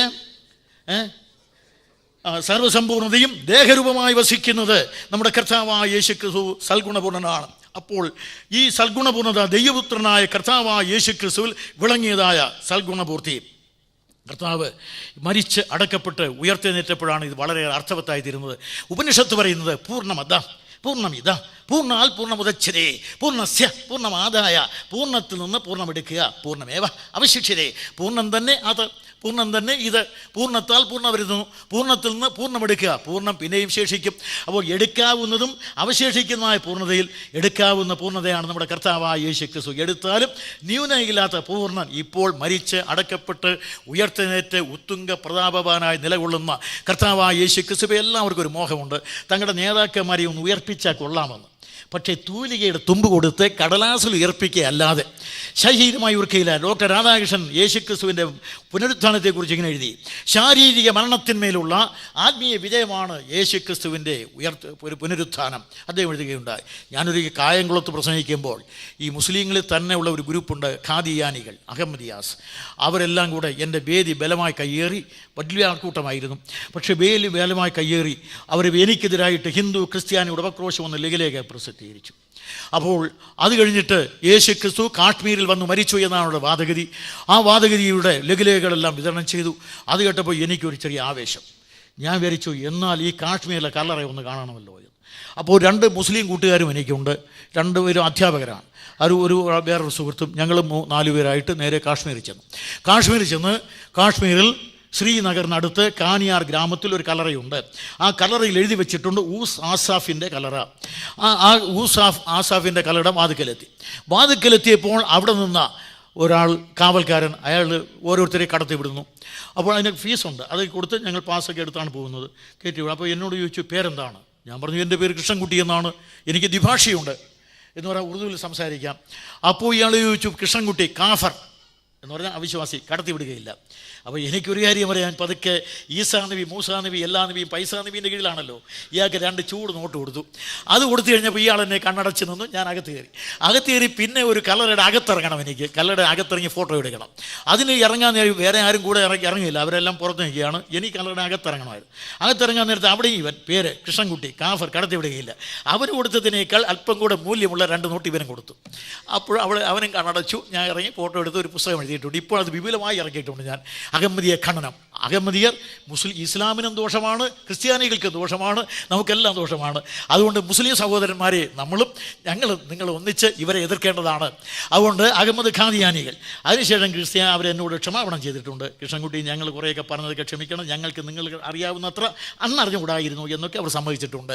ചുരുക്കി പറഞ്ഞാൽ, അതുകൊണ്ട് മറ്റു യേശുക്രിസ്തുവിനെക്കുറിച്ച് ഞങ്ങൾ പറയുമ്പോൾ കാൽവറിയിലെ ക്രൂശിൽ മരിച്ച് അടക്കപ്പെട്ട് 3-ാം നാൾ ഉയർത്തെഴുന്നേറ്റ് ഉത്തുംഗ പ്രതാപവനായി കാലേ മധ്യേ നിൽക്കുന്ന കർത്താവിന് മാത്രമേ പാപിയുടെ രക്ഷിതാവായിരിക്കാൻ കഴിയുള്ളൂ.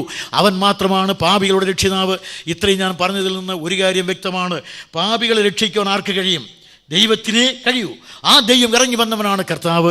ഇപ്പോൾ നമ്മുടെ കർത്താവായ യേശു ക്രിസ്തു പാപികളെ രക്ഷിക്കുവാൻ ഫിലിപ്പി ലേഖനം 2-ാം അധ്യായത്തിൻ്റെ 6 മുതൽ വാക്യത്തിൽ പറയുന്ന പോലെ സ്വർഗം വെടിഞ്ഞ് ദൈവത്തോടുള്ള ദൈവരൂപം വെടിഞ്ഞ് 1-ാമത്തെ പടിക്കെട്ട് ഇറങ്ങി. 2-ാമത്തെ പടിക്കെട്ട് ദൈവത്തോടുള്ള സമത്വം അത് വെടിഞ്ഞ് 3-ാമത്തെ പടിക്കെട്ട് മനുഷ്യ സാദൃശ്യത്തിലായി. 4-ാമത്തെ പടിക്കെട്ട് ദാസരൂപമെടുത്തു. ആ ദാസരൂപമെടുത്ത് സേവനത്തിന് വേണ്ടി വന്ന കർത്താവ് 5-ാമത്തെ പടിക്കെട്ടിൽ ഇറങ്ങി മരണത്തോളം. 6-ാമത്തെ പടിക്കെട്ട് ക്രൂശിലെ മരണത്തോളം. ഒടുവിലായി 7-ാമത്തെ പടിക്കെട്ട് തന്നെത്താൻ താഴ്ത്തി ഇറങ്ങി വന്നാണ് കാൽവറിയിലെ ക്രൂശിൻ്റെ അടുക്കൽ ചെല്ലുന്നത്.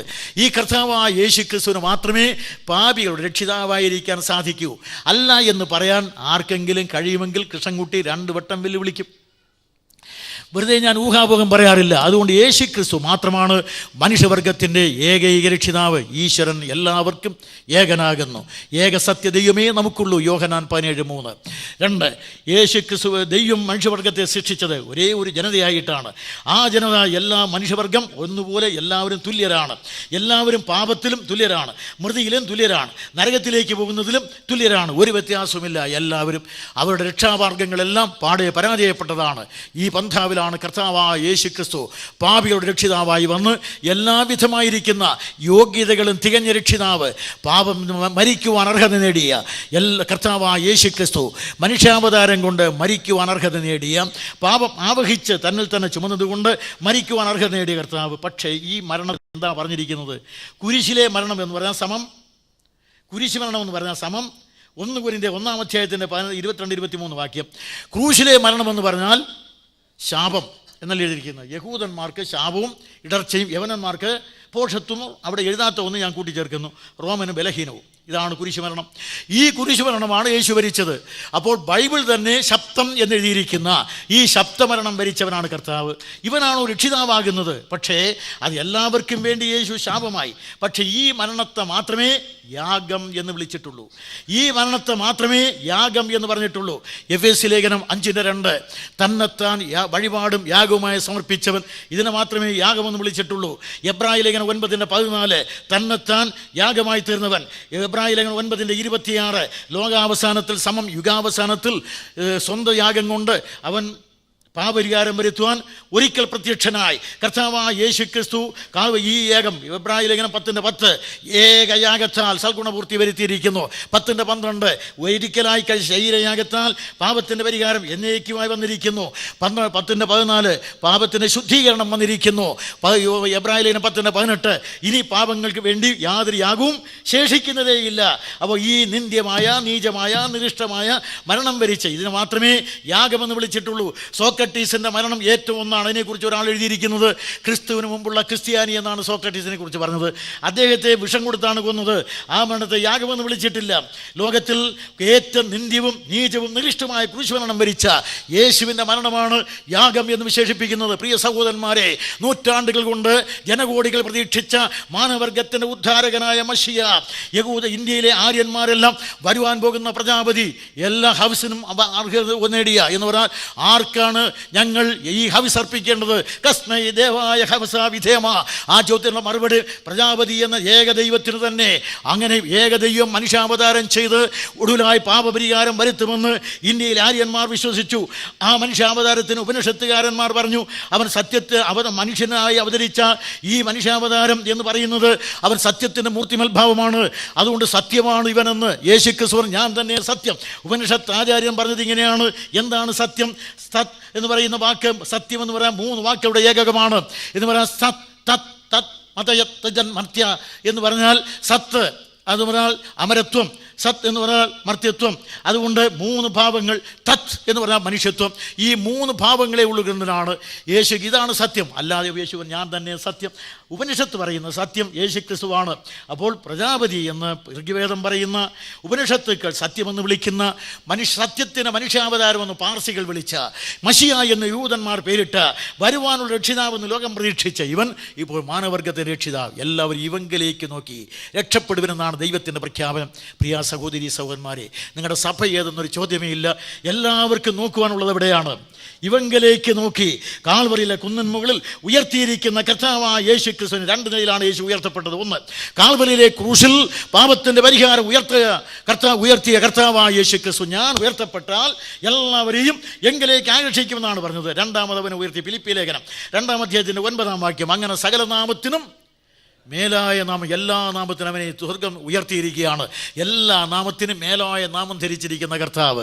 ഇപ്പോൾ കർത്താവ് ആ യേശു ക്രിസ്തുവിൻ്റെ അടുക്കൽ വരുന്ന ആർക്കും അവൻ നൽകുന്നു രക്ഷദാനമാണ്. രക്ഷ സൗജന്യമാണ്. പുസ്തകത്തിൽ മുഴങ്ങിക്കേൾക്കുന്നത് രക്ഷ സൗജന്യം സൗജന്യം സൗജന്യം എന്ന വിളംബരം. അതുകൊണ്ടാണ് ഞങ്ങൾ ഈ സ്തോത്രക്കാഴ്ച തന്നെ പരിപാടി വേണ്ടാന്ന് വെച്ചിരിക്കുന്നത്. കഴിഞ്ഞ ദിവസം സഹോദരന്മാരെന്നോട് ചോദിച്ചു, ഒടുവിൽ ഈ നിങ്ങളുടെ പ്രവർത്തനത്തിന് വേണ്ടി ഒരു സ്തോത്രക്കാഴ്ച എടുത്താലോ എന്ന്. ഞാൻ പറഞ്ഞു വേണ്ട, അതിൽ അത്രയും പണം ഇനി കുറച്ച് മതിയെന്ന് പറഞ്ഞു. കാരണം നമ്മൾ ഇതുവരെ നടത്തുന്ന ഒരു യോഗത്തിലും സ്തോത്രക്കാഴ്ച എടുക്കാറില്ല. ആ പണം എനിക്ക് വേണ്ടെന്ന് പറഞ്ഞു. അത് ഇന്ന് ഞാൻ ആവർത്തിച്ച് പറഞ്ഞു. സഹോദരന്മാർ അത് വേണമെന്ന് വെച്ചു അല്ലേ? വേണമെന്ന് തന്നെ വെച്ചിട്ടുണ്ട്. കാരണം സൗജന്യമായി നിങ്ങൾ ഈ പ്രസംഗം കേൾക്കുകയാണ്. പ്രിയ സഹോദരി നിങ്ങൾ എങ്ങനെയെങ്കിലും രക്ഷപ്പെടണം. ജഡത്താൽ കറപിടിച്ച് അങ്കി പോലും പകച്ചുകൊണ്ട് ചിലരെയെങ്കിലും തീയിൽ നിന്ന് വലിച്ചെടുക്കേണ്ടതിനാണ് ഞങ്ങൾ ഈ കണ്ടക്ഷോഭം നടത്തുന്നത്. ചിലരെയെങ്കിലും. അതുകൊണ്ട് നിങ്ങൾ ആരുന്നൊരു ചോദ്യമേ ഇല്ല. ദൈവത്തിന് ഞാൻ പറഞ്ഞല്ലോ ജാതി മതം വർഗമൊന്നുമില്ല എന്ന്. രക്ഷിക്കപ്പെടുവാൻ വിധിക്കപ്പെട്ടിരിക്കുന്ന ആർക്കും രക്ഷിക്കപ്പെടുവാനുള്ള സമയം ഇതാണ് സുപ്രസാദകാലം, ഇതാണ് രക്ഷാദിവസം. ഈ സുവിശേഷം നാളെ പ്രസംഗിക്കുമെന്നുള്ളതിന്, നാളെ കേൾക്കാമെന്നുള്ളതിന് യാതൊരു ഉറപ്പുമില്ല. അതുകൊണ്ട് ഇപ്പോൾ ഇന്ന്, 2 വാക്ക്, ഇന്ന് ഇപ്പോൾ, ഇതാണ് ബൈബിൾ പറയുന്നത്. അതുകൊണ്ട് ഇപ്പോൾ സുപ്രസാദകാലം. ചിന്തിക്കാൻ കഴിയുന്ന ഈ കാലത്ത്, മനസ്സിലാക്കാൻ കഴിയുന്ന കാലത്ത് ഈ കർത്താവായ യേശു ക്രിസ്തുവിനെ രക്ഷിതാവും കർത്താവുമായി സ്വീകരിക്കണം. ഞാൻ യേശു ക്രിസ്തുവിനെ, എന്നെ കേട്ടിട്ടുള്ളവരിവിടെ ഉണ്ട് എങ്കിലും പുതുതായി കേൾക്കുന്നവർക്ക് വേണ്ടി എൻ്റെ സാക്ഷ്യത്തിന് 2 കാര്യം പറയുന്നു. ഞാൻ യേശു ക്രിസ്തുവിനെ പ്രസംഗിക്കുന്നതിനോ ക്രിസ്ത്യാനിയാകുന്നതിനോ ഒന്നും ക്രിസ്ത്യാനിയായ വിശ്വസിച്ചവനല്ല. യേശു ക്രിസ്തു ഇന്ത്യക്ക് വേണ്ട എന്ന് പറയുവാൻ കച്ചവടക്കാരായ ഇംഗ്ലീഷുകാർ കപ്പലിൽ കയറ്റി ഇറക്കുമതി ചരക്കായ യേശുവിനെ കപ്പലിൽ കയറ്റി തിരിച്ചയക്കുക എന്ന് സംഘപരിവാർ പറയുന്നതിനും അനേക വർഷങ്ങൾക്ക് മുമ്പ് വളരെ ശക്തമായി പറഞ്ഞുകൊണ്ട് ക്രിസ്തുമാർഗത്തെ എതിർത്തവനാണ്. യേശു ക്രിസ്തുവിനെ ഞാൻ വേശ്യയുടെ മകനെന്നാണ് ആക്ഷേപിച്ചത്. ആ കർത്താവായ യേശു ക്രിസ്തു എന്ന് ഇന്ന് ഞാൻ വിളിക്കുന്നവനെ അന്ന് ഞാൻ അച്ഛൻ്റെ മകനെന്ന് പുച്ഛിച്ച് പറഞ്ഞിട്ടുണ്ട്. പക്ഷേ ആ കർത്താവായ യേശു ക്രിസ്തുവുമായി ഏറ്റുമുട്ടാൻ പോയി. ആളറിയാതെ ഏറ്റുമുട്ടാൻ പോയതാണ്. അങ്ങനെ ഏറ്റുമുട്ടി പറയാം, ഞാൻ അവനെ കപ്പൽ കയറ്റുമെന്ന് ഞാൻ പറഞ്ഞു. പക്ഷേ അവൻ പറഞ്ഞു, നിന്നേക്കാൾ വമ്പന്മാർ കൊമ്പന്മാരെല്ലാം കൊമ്പരച്ച് പരാജയപ്പെട്ട വേദിയാണ്. നീ എന്നെ കപ്പലിൽ കയറ്റി അയക്കുമെന്ന്, ഞാൻ നിൻ്റെ ഹൃദയത്തിൽ കയറി പറ്റുമെന്ന് പറഞ്ഞു. ഇതൊക്കെ എന്നെ നേരിട്ടൊന്നും പറഞ്ഞിട്ടില്ല കേട്ടോ. ഇതൊക്കെ എൻ്റെ മാനസികമായ വെളിപ്പാടെന്ന് പറയാം. അതിനെയാണ് ഉദ്ദീപനം എന്ന് പറയും, ആത്മീയ ഉദ്ദീപനം. അത് പറഞ്ഞെന്നോട്, ഞാൻ നിൻ്റെ ഹൃദയത്തിൽ കയറി പറ്റും. അത് കഴിഞ്ഞപ്പോൾ ഞാൻ പറഞ്ഞു, ഇവനെ കടൽ കടത്തുമെന്ന്, ഇന്ത്യക്ക് വേണ്ട. അവൻ പറഞ്ഞു, എന്നാൽ നീ പോയി പ്രസംഗിക്ക്, എന്നെ ഇന്ത്യക്ക് വേണമെന്ന്. അതുകൊണ്ട് എത്രയോ വട്ടം RS-കാരൻ തലവെട്ടാൻ പറഞ്ഞതാണ്. പക്ഷേ എന്ത് ചെയ്യാം, സമയമായിട്ടില്ല. അതുകൊണ്ട് എനിക്കൊരു ഉറപ്പുള്ളത്, ഇന്ത്യയിലുള്ള എല്ലാവരും കൂടെ, ലോകത്തിലെ സകല ജനകൂടികൾ ഒന്നടങ്ക എന്നെ കൊല്ലാൻ വിചാരിച്ചാൽ നടക്കുകയില്ല. എല്ലാവരും കൂടെ ദൈവം വിചാരിക്കുന്ന സമയം വന്നാൽ ഇവരെല്ലാം കൂടെ രക്ഷിക്കാമെന്ന് പറഞ്ഞാലും നടക്കുകയില്ല. അതുകൊണ്ട് ആ തൻ്റെ ഇടമുള്ളതുകൊണ്ട് ഒരുത്തനെയും കൂസുകയില്ല. അതുകൊണ്ട് 1957 ഒടുക്കത്തെ നാളിൽ ഞാൻ ക്രിസ്തുവിന്, ഞാനന്ന് കമ്മ്യൂണിസ്റ്റ് പാർട്ടിക്ക് വേണ്ടി പ്രവർത്തിക്കുന്ന കാലമാണ്. ഞാൻ കമ്മ്യൂണിസ്റ്റ് പാർട്ടിയിലേക്ക് വരുന്നതിന് മുമ്പ് കോൺഗ്രസിൻ്റെ കാലിൽ കുറച്ച് ബന്ധം, വലിയ ഇതൊന്നുമില്ല. എങ്കിൽ പിന്നെ പട്ടയം കിട്ടുമായിരുന്നു, കാശും കിട്ടുമായിരുന്നു. പക്ഷേ അതിന് ഞാൻ അധികം നിന്നില്ല. അതിനുവേണ്ടി ഞാൻ ഒരിക്കൽ പറഞ്ഞു കോൺഗ്രസ്സിന് വേണ്ടി സിന്ദാബാദ് പറഞ്ഞ് കോൺഗ്രസ്സിന് വേണ്ടി വോട്ട് പിടിക്കാനൊക്കെ പോയതാണ്.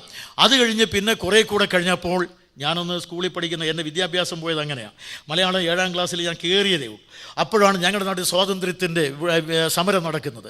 ഞങ്ങളുടെ നാട്ടിൽ പി നീലകണ്ഠപിള്ള എന്ന് പറയുന്ന ഈ സ്വാതന്ത്ര്യ സമരത്തിൻ്റെ സമുന്നത നേതാവ് കോൺഗ്രസ്സുകാരൻ, അദ്ദേഹം വന്ന് പ്രസംഗിച്ച് തിരുവട്ട ക്ഷേത്ര മൈതാനിയിൽ ആയുസ്സിൽ ആദ്യമായി പ്രസംഗം കേൾക്കാൻ പോയതാണ്. അദ്ദേഹം ആവേശപൂർവ്വം എല്ലും തോലുമായിരിക്കുന്ന മനുഷ്യൻ ആകാശത്തിൽ മുഷ്ടി ചുരുട്ടി CP-യുടെ പോലീസ് പുല്ലാണെന്നൊക്കെ പറഞ്ഞപ്പോൾ എനിക്ക് 14 വയസ്സ് തികയാത്തതിൻ്റെ കാലത്തും ഉണ്ടായ ഒരു ആവേശം. ഞാനും പറഞ്ഞു നമുക്ക് സ്വാതന്ത്ര്യം വേണം, ഉത്തരവാദിത്വ ഭരണം വേണമെന്നൊക്കെ ഞാനും പറഞ്ഞു മഹാത്മാഗാന്ധി കീജെ, കോൺഗ്രസ് കീജെ എന്നൊക്കെ. പക്ഷേ പിറ്റേ ദിവസം അദ്ദേഹം പറഞ്ഞു വിദ്യാർത്ഥികളെല്ലാം സമരരംഗത്ത് ഇറങ്ങണം എന്നൊക്കെ ആഹ്വാനം ചെയ്തു. ഞാൻ സ്കൂളിൽ ചെന്ന് കുട്ടികളോടെല്ലാം പറഞ്ഞു നമുക്ക് സ്വാതന്ത്ര്യ സമരത്തിന് തയ്യാറാകണം, രംഗത്തിറങ്ങണം, സമരം നടത്തണമെന്ന്. എങ്ങനെയോ എൻ്റെ സാർ അറിഞ്ഞു. എൻ്റെ ക്ലാസ് മാസ്റ്ററുടെ പേര് കറുത്ത പത്മനാഭപിള്ള, എൻ്റെ ഹെഡ് മാസ്റ്ററുടെ പേര് പച്ചതിന്നി പത്മനാഭപിള്ള. 2 പത്മനാഭപിള്ളമാരും കൂടെ അവർ തമ്മിൽ കസിൻ ബ്രദേഴ്സാണ്. എന്നെ വിളിച്ചു, കൃഷ്ണൻകുട്ടി രാമൻപിള്ളയുടെ മോനാണ്, പക്ഷേ ഇവിടെ ഇതൊന്നും ചിലവാകുകയില്ല. അതുകൊണ്ട് മറ്റന്നാൾ ചിത്തിരത്തിനാൾ മഹാരാജാവിൻ്റെ ജന്മജയന്തി കൊണ്ടാടണം, വഞ്ചിപ്പാട്ട് പഠിച്ച് വേണം ഇവിടെ വരാൻ. ഞാൻ പറഞ്ഞു സാർ വഞ്ചിപ്പാട്ട് വഞ്ചനപ്പാട്ട് തഞ്ചത്തിന് പാടാൻ ഞങ്ങളെ കിട്ടുകയില്ല, അതുകൊണ്ട് വേണം സ്വാതന്ത്ര്യ സമരം, സാറന്മാർ ഞങ്ങളെ സഹായിക്കണം, ഉത്തരവാദിത്വ ഭരണം വേണം. സാറ് പറഞ്ഞു മറ്റന്നാൾ നീ വരണേക്കണം, യാതൊരു കുഴപ്പം ഇവിടെ ഉണ്ടാക്കരുത്. ഞാൻ ചെന്ന് അമ്മയോട് പറഞ്ഞു അമ്മ 1 രൂപ വേണം. അമ്മ 1 രൂപ വന്നു. അതുകൊണ്ടൊരു ഗാന്ധി തൊപ്പി ഉണ്ടാക്കി. എന്ന് പറഞ്ഞാൽ ചരിച്ച് വെക്കണം. പി നീലകണ്ഠപിള്ള ചരിച്ച് വെച്ചതുകൊണ്ട് ഞാനും അതാണല്ലോ നമ്മുടെ രാഷ്ട്രീയ പാണ്ഡിത്യം. അതുകൊണ്ട് ഞാനും അത് ചരിച്ച് വെച്ചു. ആ തൊപ്പിയും ചരിച്ചു. ഞാൻ നേരെ സ്കൂളിൻ്റെ ചെന്ന് തിരുവട്ടാർ MM സ്കൂൾ ഇപ്പോഴും അവിടെ നിൽപ്പുണ്ട്. ആ സ്കൂള് ഈ റോഡ് വർക്കത്തുള്ള ഗേറ്റിൽ നിന്ന് കുറേ ഉള്ളിലാണ്. സാറിനറിയാം ഇവൻ പറഞ്ഞെങ്കിൽ പയ്യനാണെങ്കിലും പറഞ്ഞാൽ അതുപോലെ ചെയ്യുമെന്ന്. അതുകൊണ്ട് സാർ അവിടെ ഇപ്പോൾ മാറുമെല്ലാം നിറഞ്ഞു നിൽക്കുകയാണ്. ഞാനങ്ങോട്ട് ചെല്ലുമ്പോൾ അപ്പോൾ നിന്നിട്ട് എന്നെ കണ്ടവിടെ നിൽക്കടാ, അവിടെ ഗേറ്റിൻ്റെ അവിടെ ഞാൻ നിന്നു. അത് എടുക്കടാ തൊപ്പി. ഞാൻ പറഞ്ഞു എടുക്കില്ല സാർ. സാർ ഒന്നുകൂടെ ഗർജിച്ച് എടുക്കടാ തൊപ്പി. എടുക്കില്ല സാർ. പിന്നെ അനുസരണമല്ലോ സാർ, അനുസരിക്കും, പക്ഷേ ഈ കാര്യത്തിൽ അനുസരിക്കുകയില്ല. എടുക്കില്ല സാർ. ഞാനും സ്വല്പം സ്വരം ഉയർത്തി. സാർ ഗർജിച്ചു ഇറങ്ങടാ പുറത്ത്. ഞാൻ അങ്ങോട്ടും ഇങ്ങോട്ടും നോക്കി 2 കൂട്ടുകാരെ കിട്ടി. തലേ ദിവസം പഠിപ്പിച്ചു വെച്ചതാണ്. 2 പേരും അപ്പുറം ഇപ്പുറം വന്നത്. അവരോട് ഞാൻ പറഞ്ഞു നമുക്കൊരു പാട്ട് പാടാം. അടികൾ ഇടികൾ വെട്ടികൾ പൊട്ടികൾ മേത്തു തന്നെ വീഴിലും സകന സമര ശ്രദ്ധരായി നമ്മൾ തന്നെ നിൽക്കണം. CP തന്നെ വന്നു നിന്നു വലിയ തോക്ക് വെക്കിലും. അടികൾ ഇടികൾ വെട്ടികൾ പൊട്ടികൾ മേത്തു തന്നെ വീഴിലും സകന സമര ശ്രദ്ധരായി നമ്മൾ തന്നെ നിൽക്കണം. ഇറങ്ങടാ പുറത്ത് സാർ. കയറി വാടാ ഇവിടെ. SI പപ്പുപിള്ള. തൊട്ട് മുകളിലാണ് പോലീസ് സ്റ്റേഷൻ. ഞാൻ 2 പോയില്ല. അതോടെ എൻ്റെ പഠിത്തം പോയി, വിദ്യാഭ്യാസം പോയി. പിന്നെ കുറേ കൂടെ വായന തുടങ്ങി. 2 ലൈബ്രറിയിലെ പുസ്തകങ്ങളൊക്കെ വായിച്ചു തീർത്തു, ഹിന്ദു മതത്തിൻ്റെയും കമ്മ്യൂണിസത്തിൻ്റെയും. അങ്ങനെ വായിച്ച് ഹിന്ദു മതത്തിൽ രാമായണ ഭാരതാദികളൊക്കെ വായിച്ച് ഏകാദശി ശിവരാത്രി നവരാത്രി വിധങ്ങളൊക്കെ അനുഷ്ഠിച്ച് എങ്കിലും കമ്മ്യൂണിസ്റ്റുകാരനായി തന്നെ ജീവിച്ച് കാണുന്ന അമ്പലത്തിലെല്ലാം കുളിച്ചും തൊഴുതുമൊക്കെ ജീവിച്ച് ഇങ്ങനെയൊക്കെ പോയി. പക്ഷേ ഒടുവിൽ 2 ലൈബ്രറികളിലെ പുസ്തകങ്ങളെല്ലാം വായിച്ച് തീർന്നപ്പോൾ ഒരു കാര്യം സംഭവിച്ചു. കാലടി ശങ്കരനായ എൻ്റെ ശിഷ്യനായ ഞാൻ ഒടുവിലായിട്ട് കാർൽ മാർക്സിൻ്റെ ശിഷ്യനായി. അപ്പോൾ നിങ്ങൾക്ക് ചോദിക്കാം അതെങ്ങനെയാകും കൃഷ്ണൻകുട്ടി? ഞാൻ മാത്രമല്ലല്ലോ, P സുന്ദരയ്യ, ജ്യോതി വാസു, ജ്യോതിർമയി വാസു, കല്യാണ സുന്ദരം, അച്യുതമേനോ, EMS ഇവരെല്ലാം ആദ്യം പഠിച്ച് വേദാന്തം, പിന്നെ പോയി മാക്സിയൻ പാളയത്തിൽ. ഞാനും അങ്ങനെ 3 വർഷം. അപ്പോൾ അന്ന് ഞാൻ മാർക്സിസ്റ്റ് പാർട്ടിയിൽ ചേർന്നിട്ട് ഒരിക്കൽ എൻ്റെ കൈകൾ ഇങ്ങനെ നീട്ടിപ്പിടിച്ചു. കുത്തി ഇറക്കി പേന ഊറി വന്നു ചോര, ചുവന്ന ചോര, ചൂടുള്ള ചോര, ചൂടുള്ള ചോര. എഴുതി വെച്ചു ജീവിച്ചാൽ മാക്സിന് വേണ്ടി, പ്രവർത്തിച്ചാൽ മാർക്സിസത്തിന് വേണ്ടി. അന്ന് വയസ്സെനിക്ക് 21. അന്ന് എഴുതി വെച്ച് ജീവിച്ചാൽ മാർക്സിസത്തിന് വേണ്ടി, മരിച്ചാൽ മാർക്സിസത്തിന് വേണ്ടി. 25-ാമത്തെ വയസ്സിൽ ആളറിയാതെ ഏറ്റുമുട്ടാൻ പോയി തച്ചൻ്റെ മകനോട്. തച്ചൻ്റെ മകനൊന്നും വ്യാന്ന് പോയത്, കച്ചയും കെട്ടി ഇറങ്ങിയതാണ് പച്ചയ്ക്ക് തോൽപ്പിക്കാമെന്ന്. പക്ഷേ ഒടുവിൽ പിച്ചയ്ക്കാണ് തോറ്റത്. തോറ്റപ്പോൾ ഉച്ചത്തിൽ പറയേണ്ടി വന്നു യേശു ക്രിസ്തു അവൻ തച്ചൻ്റെ മകനല്ല, പ്രപഞ്ചമെന്ന മഹാസൗധം എടുത്തുയർത്തിയ പെരുന്തച്ചനാണ് ഇവനെന്ന് പ്രസംഗിക്കേണ്ടി വന്നു. അങ്ങനെ കർത്താവ് യേശു ക്രിസ്തുവിനെ എനിക്ക് മനസ്സിലായി. ഒരിക്കൽ കൂടെ എൻ്റെ കൈകൾ നീട്ടിപ്പിടിച്ചു, കൊച്ചു കൈകൾ. കുത്തിയിറക്കി പേന ഊറി വന്നു ചോര. നോക്കി ചുവന്ന ചൂടുള്ള ചോര. എഴുതി ആ പേന കൊണ്ട് ജീവിച്ചാൽ ക്രിസ്തുവിനായി, പ്രവർത്തിച്ചാൽ ക്രിസ്തുവിനായി, മരിച്ചാൽ ക്രിസ്തുവിനായി. ആ മുദ്രാവാക്യം എനിക്ക് 43 വർഷം കൊണ്ട് ആവേശകരം തരികയാണ്. അതുകൊണ്ട് എന്നെ കേൾക്കുന്ന പ്രിയ സഹോദരി സഹോദരന്മാരെ, ഈ ക്രിസ്തുവിനെ പോലെ അംഗീകരിക്കാൻ, അനുകരിക്കാൻ, അനുഗമിക്കാൻ, ആദരിക്കാൻ, ആരാധിക്കാൻ, ആഘോഷിക്കാൻ കൊള്ളാകുന്ന അനന്യസാധാരണമായൊരു നാമം ആകാശത്തിന് കീഴിൽ അവനിക്ക് കീഴിൽ അന്യമായി ഇല്ല എന്നുള്ള അവിതർക്കിതമായിരിക്കയാൽ അനന്തത വെടിഞ്ഞ് അവനിലാഗമിച്ച് അഖിലലോക ജനകോടികളുടെയും അതിശക്തമായിരിക്കുന്ന പാപം തൻ്റെ അതിപാവനമായ ശരീരത്തിൽ ആവഹിച്ച് ആരോഹിച്ച് അവനിക്കും ആകാശത്തിന് മധ്യേ ആ ദുഷ്ടനായരുണ്ട് കള്ളുടനോട് അന്ത്യശ്വാസം വലിച്ച് അവനിൽ അടക്കപ്പെട്ട് ആയുധമേന്തിയ പടയണിയുടെ അതിശക്തമായ കാവൽപ്പടയാളികളെ കണിശമായി തോൽപ്പിച്ച് അതിശക്തിയോടെ മൂന്നാം നാൾ ഉയർത്തെഴുന്നേറ്റ് തന്നെ ആണിയടിച്ച ലോകത്തിൽ ആണിപ്പാടുള്ള കാലുകൾ വീട്ടി നയിച്ച് നടന്ന് അവസാനം തന്നെ അനുഗമിച്ച വത്സല ശിഷ്യന്മാരെ ആണിത്തഴമുള്ള കയ്യിലോർത്തി അനുഗ്രഹിച്ചിട്ട്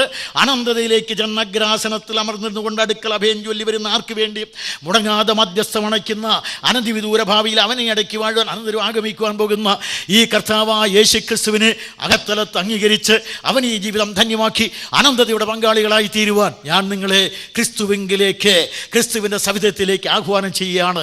ഇവനല്ലാതെ വേറെ രക്ഷിതാവില്ല, ഇവനല്ലാതെ വെളിപ്പെട്ട ദൈവമില്ല. കൃഷ്ണ, രാമ, ബുദ്ധ, കപില, ഗണാദാദികളോ സോക്രട്ടീസ്, പ്ലേറ്റോ, അരിസ്റ്റോട്ടൽ ആദികളോ ഒന്നും മനുഷ്യനെ രക്ഷിക്കയില്ല. പാപി രക്ഷിതാവായി ഉയർത്തപ്പെട്ട കർത്താവായ യേശു ക്രിസ്തു സ്വർഗം വിട്ടിറങ്ങി വന്ന, ക്രൂശിൽ മരിച്ച, പരിഹാരം വരുത്തിയ, ഉയർത്തെഴുന്നേറ്റ, സ്വർഗത്തിൽ ജീവിക്കുന്ന, വീണ്ടും വരുന്ന ഇവനാണ് പാപികളുടെ രക്ഷിതാവ്. ഇവന് മാത്രമേ രക്ഷിതാവായിരിക്കാനുള്ള എല്ലാ ഗുണങ്ങളുമുള്ളൂ. അതുകൊണ്ടാണ് പൂർണ്ണമായി രക്ഷിപ്പാൻ കഴിയുന്നവൻ. യേശു ക്രിസ്തു പൂർണ്ണമായി രക്ഷിക്കും. ഒരു വാക്കുകൂടെ പറഞ്ഞ് ഞാൻ അവസാനിപ്പിക്കും, അപ്പോൾ സമയം ആകും. അതുകൊണ്ട് പൂർണ്ണമായി രക്ഷിക്കുക എന്ന് പറഞ്ഞാൽ, ഇന്നലെ ഞാൻ ഒടുവിലായി പറഞ്ഞതിൽ ഈ ശരീരവും മടക്കി തരാമെന്നാണ് പറഞ്ഞത്. ദൈവം മനുഷ്യനെ സൃഷ്ടിച്ചു, മണ്ണും വീണ്ടും ചേർത്ത്. ഉടനെ പിശാച് പറഞ്ഞു, നീ രണ്ടും കൂടെ ചേർത്തല്ലോ, ഞാൻ മുറിച്ച് മാറ്റാം. മരണം വന്നു. അങ്ങനെ മരണം വന്ന് മനുഷ്യനെ മരണത്തിന് വിധേയമാക്കി. യേശു ക്രിസ്തു വന്നു, നീ മുറിച്ച് മാറ്റിയാൽ ഞാൻ കൊട്ടിച്ച് ചേർക്കുമെന്ന് പറഞ്ഞു. അങ്ങനെ മരിച്ചപ്പോൾ ഈ ശരീരം മടക്കി തരാമെന്ന് പറഞ്ഞു. ഈ ശരീരം മടക്കി തരാമെന്നാണ് കർത്താവായ യേശു ക്രിസ്തു പറഞ്ഞിരിക്കുന്നത്. അതാണ് ക്രൈസ്തവ മാർഗത്തിൻ്റെ പ്രത്യാശ. ഇന്നലെ ഞാൻ സൂചിപ്പിച്ചതാണ് ക്രിസ്തു നൽകുന്ന അതിമഹത്തായ പ്രത്യാശ. പൂർണ്ണമായി രക്ഷിച്ച് എന്ന് പറയാം, യാതൊരു ഭയവുമില്ലാത്ത ഭദ്രമായ രക്ഷ കർത്താവായ യേശു ക്രിസ്തു നൽകുന്നു. ഈ കർത്താവായ യേശു എബ്രായ ലേഖനത്തിൽ പറയും, പൂർണ്ണമായി രക്ഷിക്കുവാൻ കഴിയുന്നവൻ. ഇങ്ങനെയുള്ള രക്ഷിതാവാണ് കർത്താവായ യേശു ക്രിസ്തു. ഇവൻ പൂർണ്ണമായി രക്ഷിക്കും, ഒടുവിലായി അവൻ സ്വർഗ്ഗത്തിൽ ചേർക്കും. നമ്മുടെ കർത്താവ് പറഞ്ഞു, ഞാൻ തന്നെ വഴിയും സത്യവും ജീവനുമാകുന്നു, ഞാൻ മുഖാന്തരമല്ലാതെ ആരും പിതാവിൻ്റെ അടുക്കലെത്തുകയില്ല. ഒന്നുകിൽ ഇവൻ ലോകം കണ്ട ഏറ്റവും വലിയ കള്ളനും അഹങ്കാരിയുമാണ്, ഇല്ല എന്ന് വന്നാൽ ഇവൻ ദൈവം തന്നെയാണ്. രണ്ടിനും മധ്യേ ഒത്തുതീർപ്പില്ല. അതുകൊണ്ട് പ്രിയ സഹോദരന്മാരെ, സ്വർഗം വിട്ട് ഭൂമിയിലേക്ക് വന്നപ്പോൾ അവൻ അനന്തതയിൽ നിന്ന് അവനിലേക്ക് ഒരു വഴി വെട്ടി തുറക്കുകയുണ്ടായി. വഴി രണ്ട് കൂട്ടിയിണക്കുന്ന മാധ്യമം. യേശു ക്രിസ്തു സ്വർഗത്തിലേക്ക് ഒരു വഴി ഉണ്ടാക്കി. ഈ വഴി തൻ്റെ ദേഹമെന്ന തിരശീല ചിന്തി നമുക്ക് വേണ്ടി തുറന്നു തന്നു. ഈ വഴിയിലൂടെ ആയിരങ്ങൾ ആയിരങ്ങൾ ആയിരങ്ങൾ ആയിരങ്ങൾ യാതൊരു വ്യത്യാസമില്ല, ഭാഷ, ജാതി, മതം ഒന്നുമില്ലാതെ 100 ദിവസം പ്രതി ഈ വഴിയിലേക്ക് പ്രവേശിച്ച് അനന്തതയിലേക്ക് സഞ്ചരിച്ചു കൊണ്ടിരിക്കുകയാണ്. ഈ ഭാഗ്യപങ്കാളിത്വം കൈവരിക്കുവാൻ ഒരേ ഒരു ദൈവം, ഒരേ ഒരു ദൈവം, ഒരേ സ്വർഗം, ഒരേ രക്ഷിതാവ്, ഒരേ ആകാശം, ഒരേ ഭൂമി, ഒരേ സൂര്യൻ, ഒരേ ജനത, ഒരേ ഒരു ജനതയ്ക്ക് ഒരേ ഒരു രക്ഷിതാവ്. അതാണ് കർത്താവായ യേശു ക്രിസ്തു. ഇവനെ നിങ്ങളുടെ രക്ഷിതാവും കർത്താവുമായി സ്വീകരിക്കണം. ഇതുവരെയും ഈ കർത്താവായ യേശു ക്രിസ്തുവിനെ രക്ഷിതാവും കർത്താവുമായി സ്വീകരിക്കാത്ത ആരെങ്കിലും ഞങ്ങളെ കേൾക്കുന്നെങ്കിൽ, ഈ രാത്രിയിൽ നിങ്ങളുടെ സംശയങ്ങൾക്ക് ഒരളവിലൊക്കെ ഞാൻ മറുപടി പറഞ്ഞിട്ടുണ്ട്. പ്രിയ സഹോദരി സഹോദരന്മാരെ, നിങ്ങൾ ആരെങ്കിലും കർത്താവിനെ സ്വീകരിക്കാതിരിക്കുന്നെങ്കിൽ ഇന്ന് രാത്രി നിങ്ങളുടെ ജീവിതത്തിലെ അസുലഭ സന്ദർഭമായി തീരട്ടെ. ഈ കർത്താവായ യേശു ക്രിസ്തുവിനെ നിങ്ങളുടെ ഹൃദയത്തിൽ രക്ഷിതാവും കർത്താവുമായി സ്വീകരിക്കണം. നമ്മുടെ ശരീരമാകുന്ന ഈ ക്ഷേത്രത്തിൻ്റെ ഹൃദയമാകുന്ന ശ്രീകോവിലിൽ യേശു ക്രിസ്തു എന്ന ദൈവപ്രതിമയെ പ്രതിഷ്ഠിച്ച് നിങ്ങൾ ധന്യരായി തീരണം. അതിന് ഇപ്പോൾ ഒരു സമർപ്പണം ചെയ്യാം. ഈ കർത്താവായ യേശു ക്രിസ്തുവിനെ ഞാൻ എൻ്റെ രക്ഷിതാവും കർത്താവുമായി സ്വീകരിക്കുന്നു എന്ന് ഏറ്റുപറയണം. ഇവനല്ലാതെ വലിയ രക്ഷിതാവില്ല. പത്രോസ് അതുകൊണ്ടാണ് പറയുന്നത്, മറ്റൊരുത്തനിലും രക്ഷയില്ല. നാം രക്ഷിക്കപ്പെടുവാൻ ആകാശത്തിൻ്റെ കീഴിൽ അവനിയുടെ മുകളിൽ, വാക്കിൻ്റേതാണ് അദ്ദേഹത്തിൻ്റെ വാക്ക്, ഞാനിപ്പം മാറ്റിയിട്ടുണ്ട്, അവനിയുടെ മുകളിൽ അന്യമായൊരു നാമമില്ല. അതുകൊണ്ട് ഈ കർത്താവായ യേശു ക്രിസ്തു അല്ല രക്ഷിതാവില്ല. ഇവനത്രേ രക്ഷിതാവ്, ഇവനത്രേ കർത്താവ്, ഇവനത്രേ ദൈവം, വെളിപ്പെട്ട ദൈവം. അതുകൊണ്ട് ഈ കർത്താവായ യേശു ക്രിസ്തുവിനെ നമോവാകം ചൊല്ലി പവിത്ര പാതാരവിന്ദത്തിൽ വീണ് അവനെ നമസ്കരിക്കാം.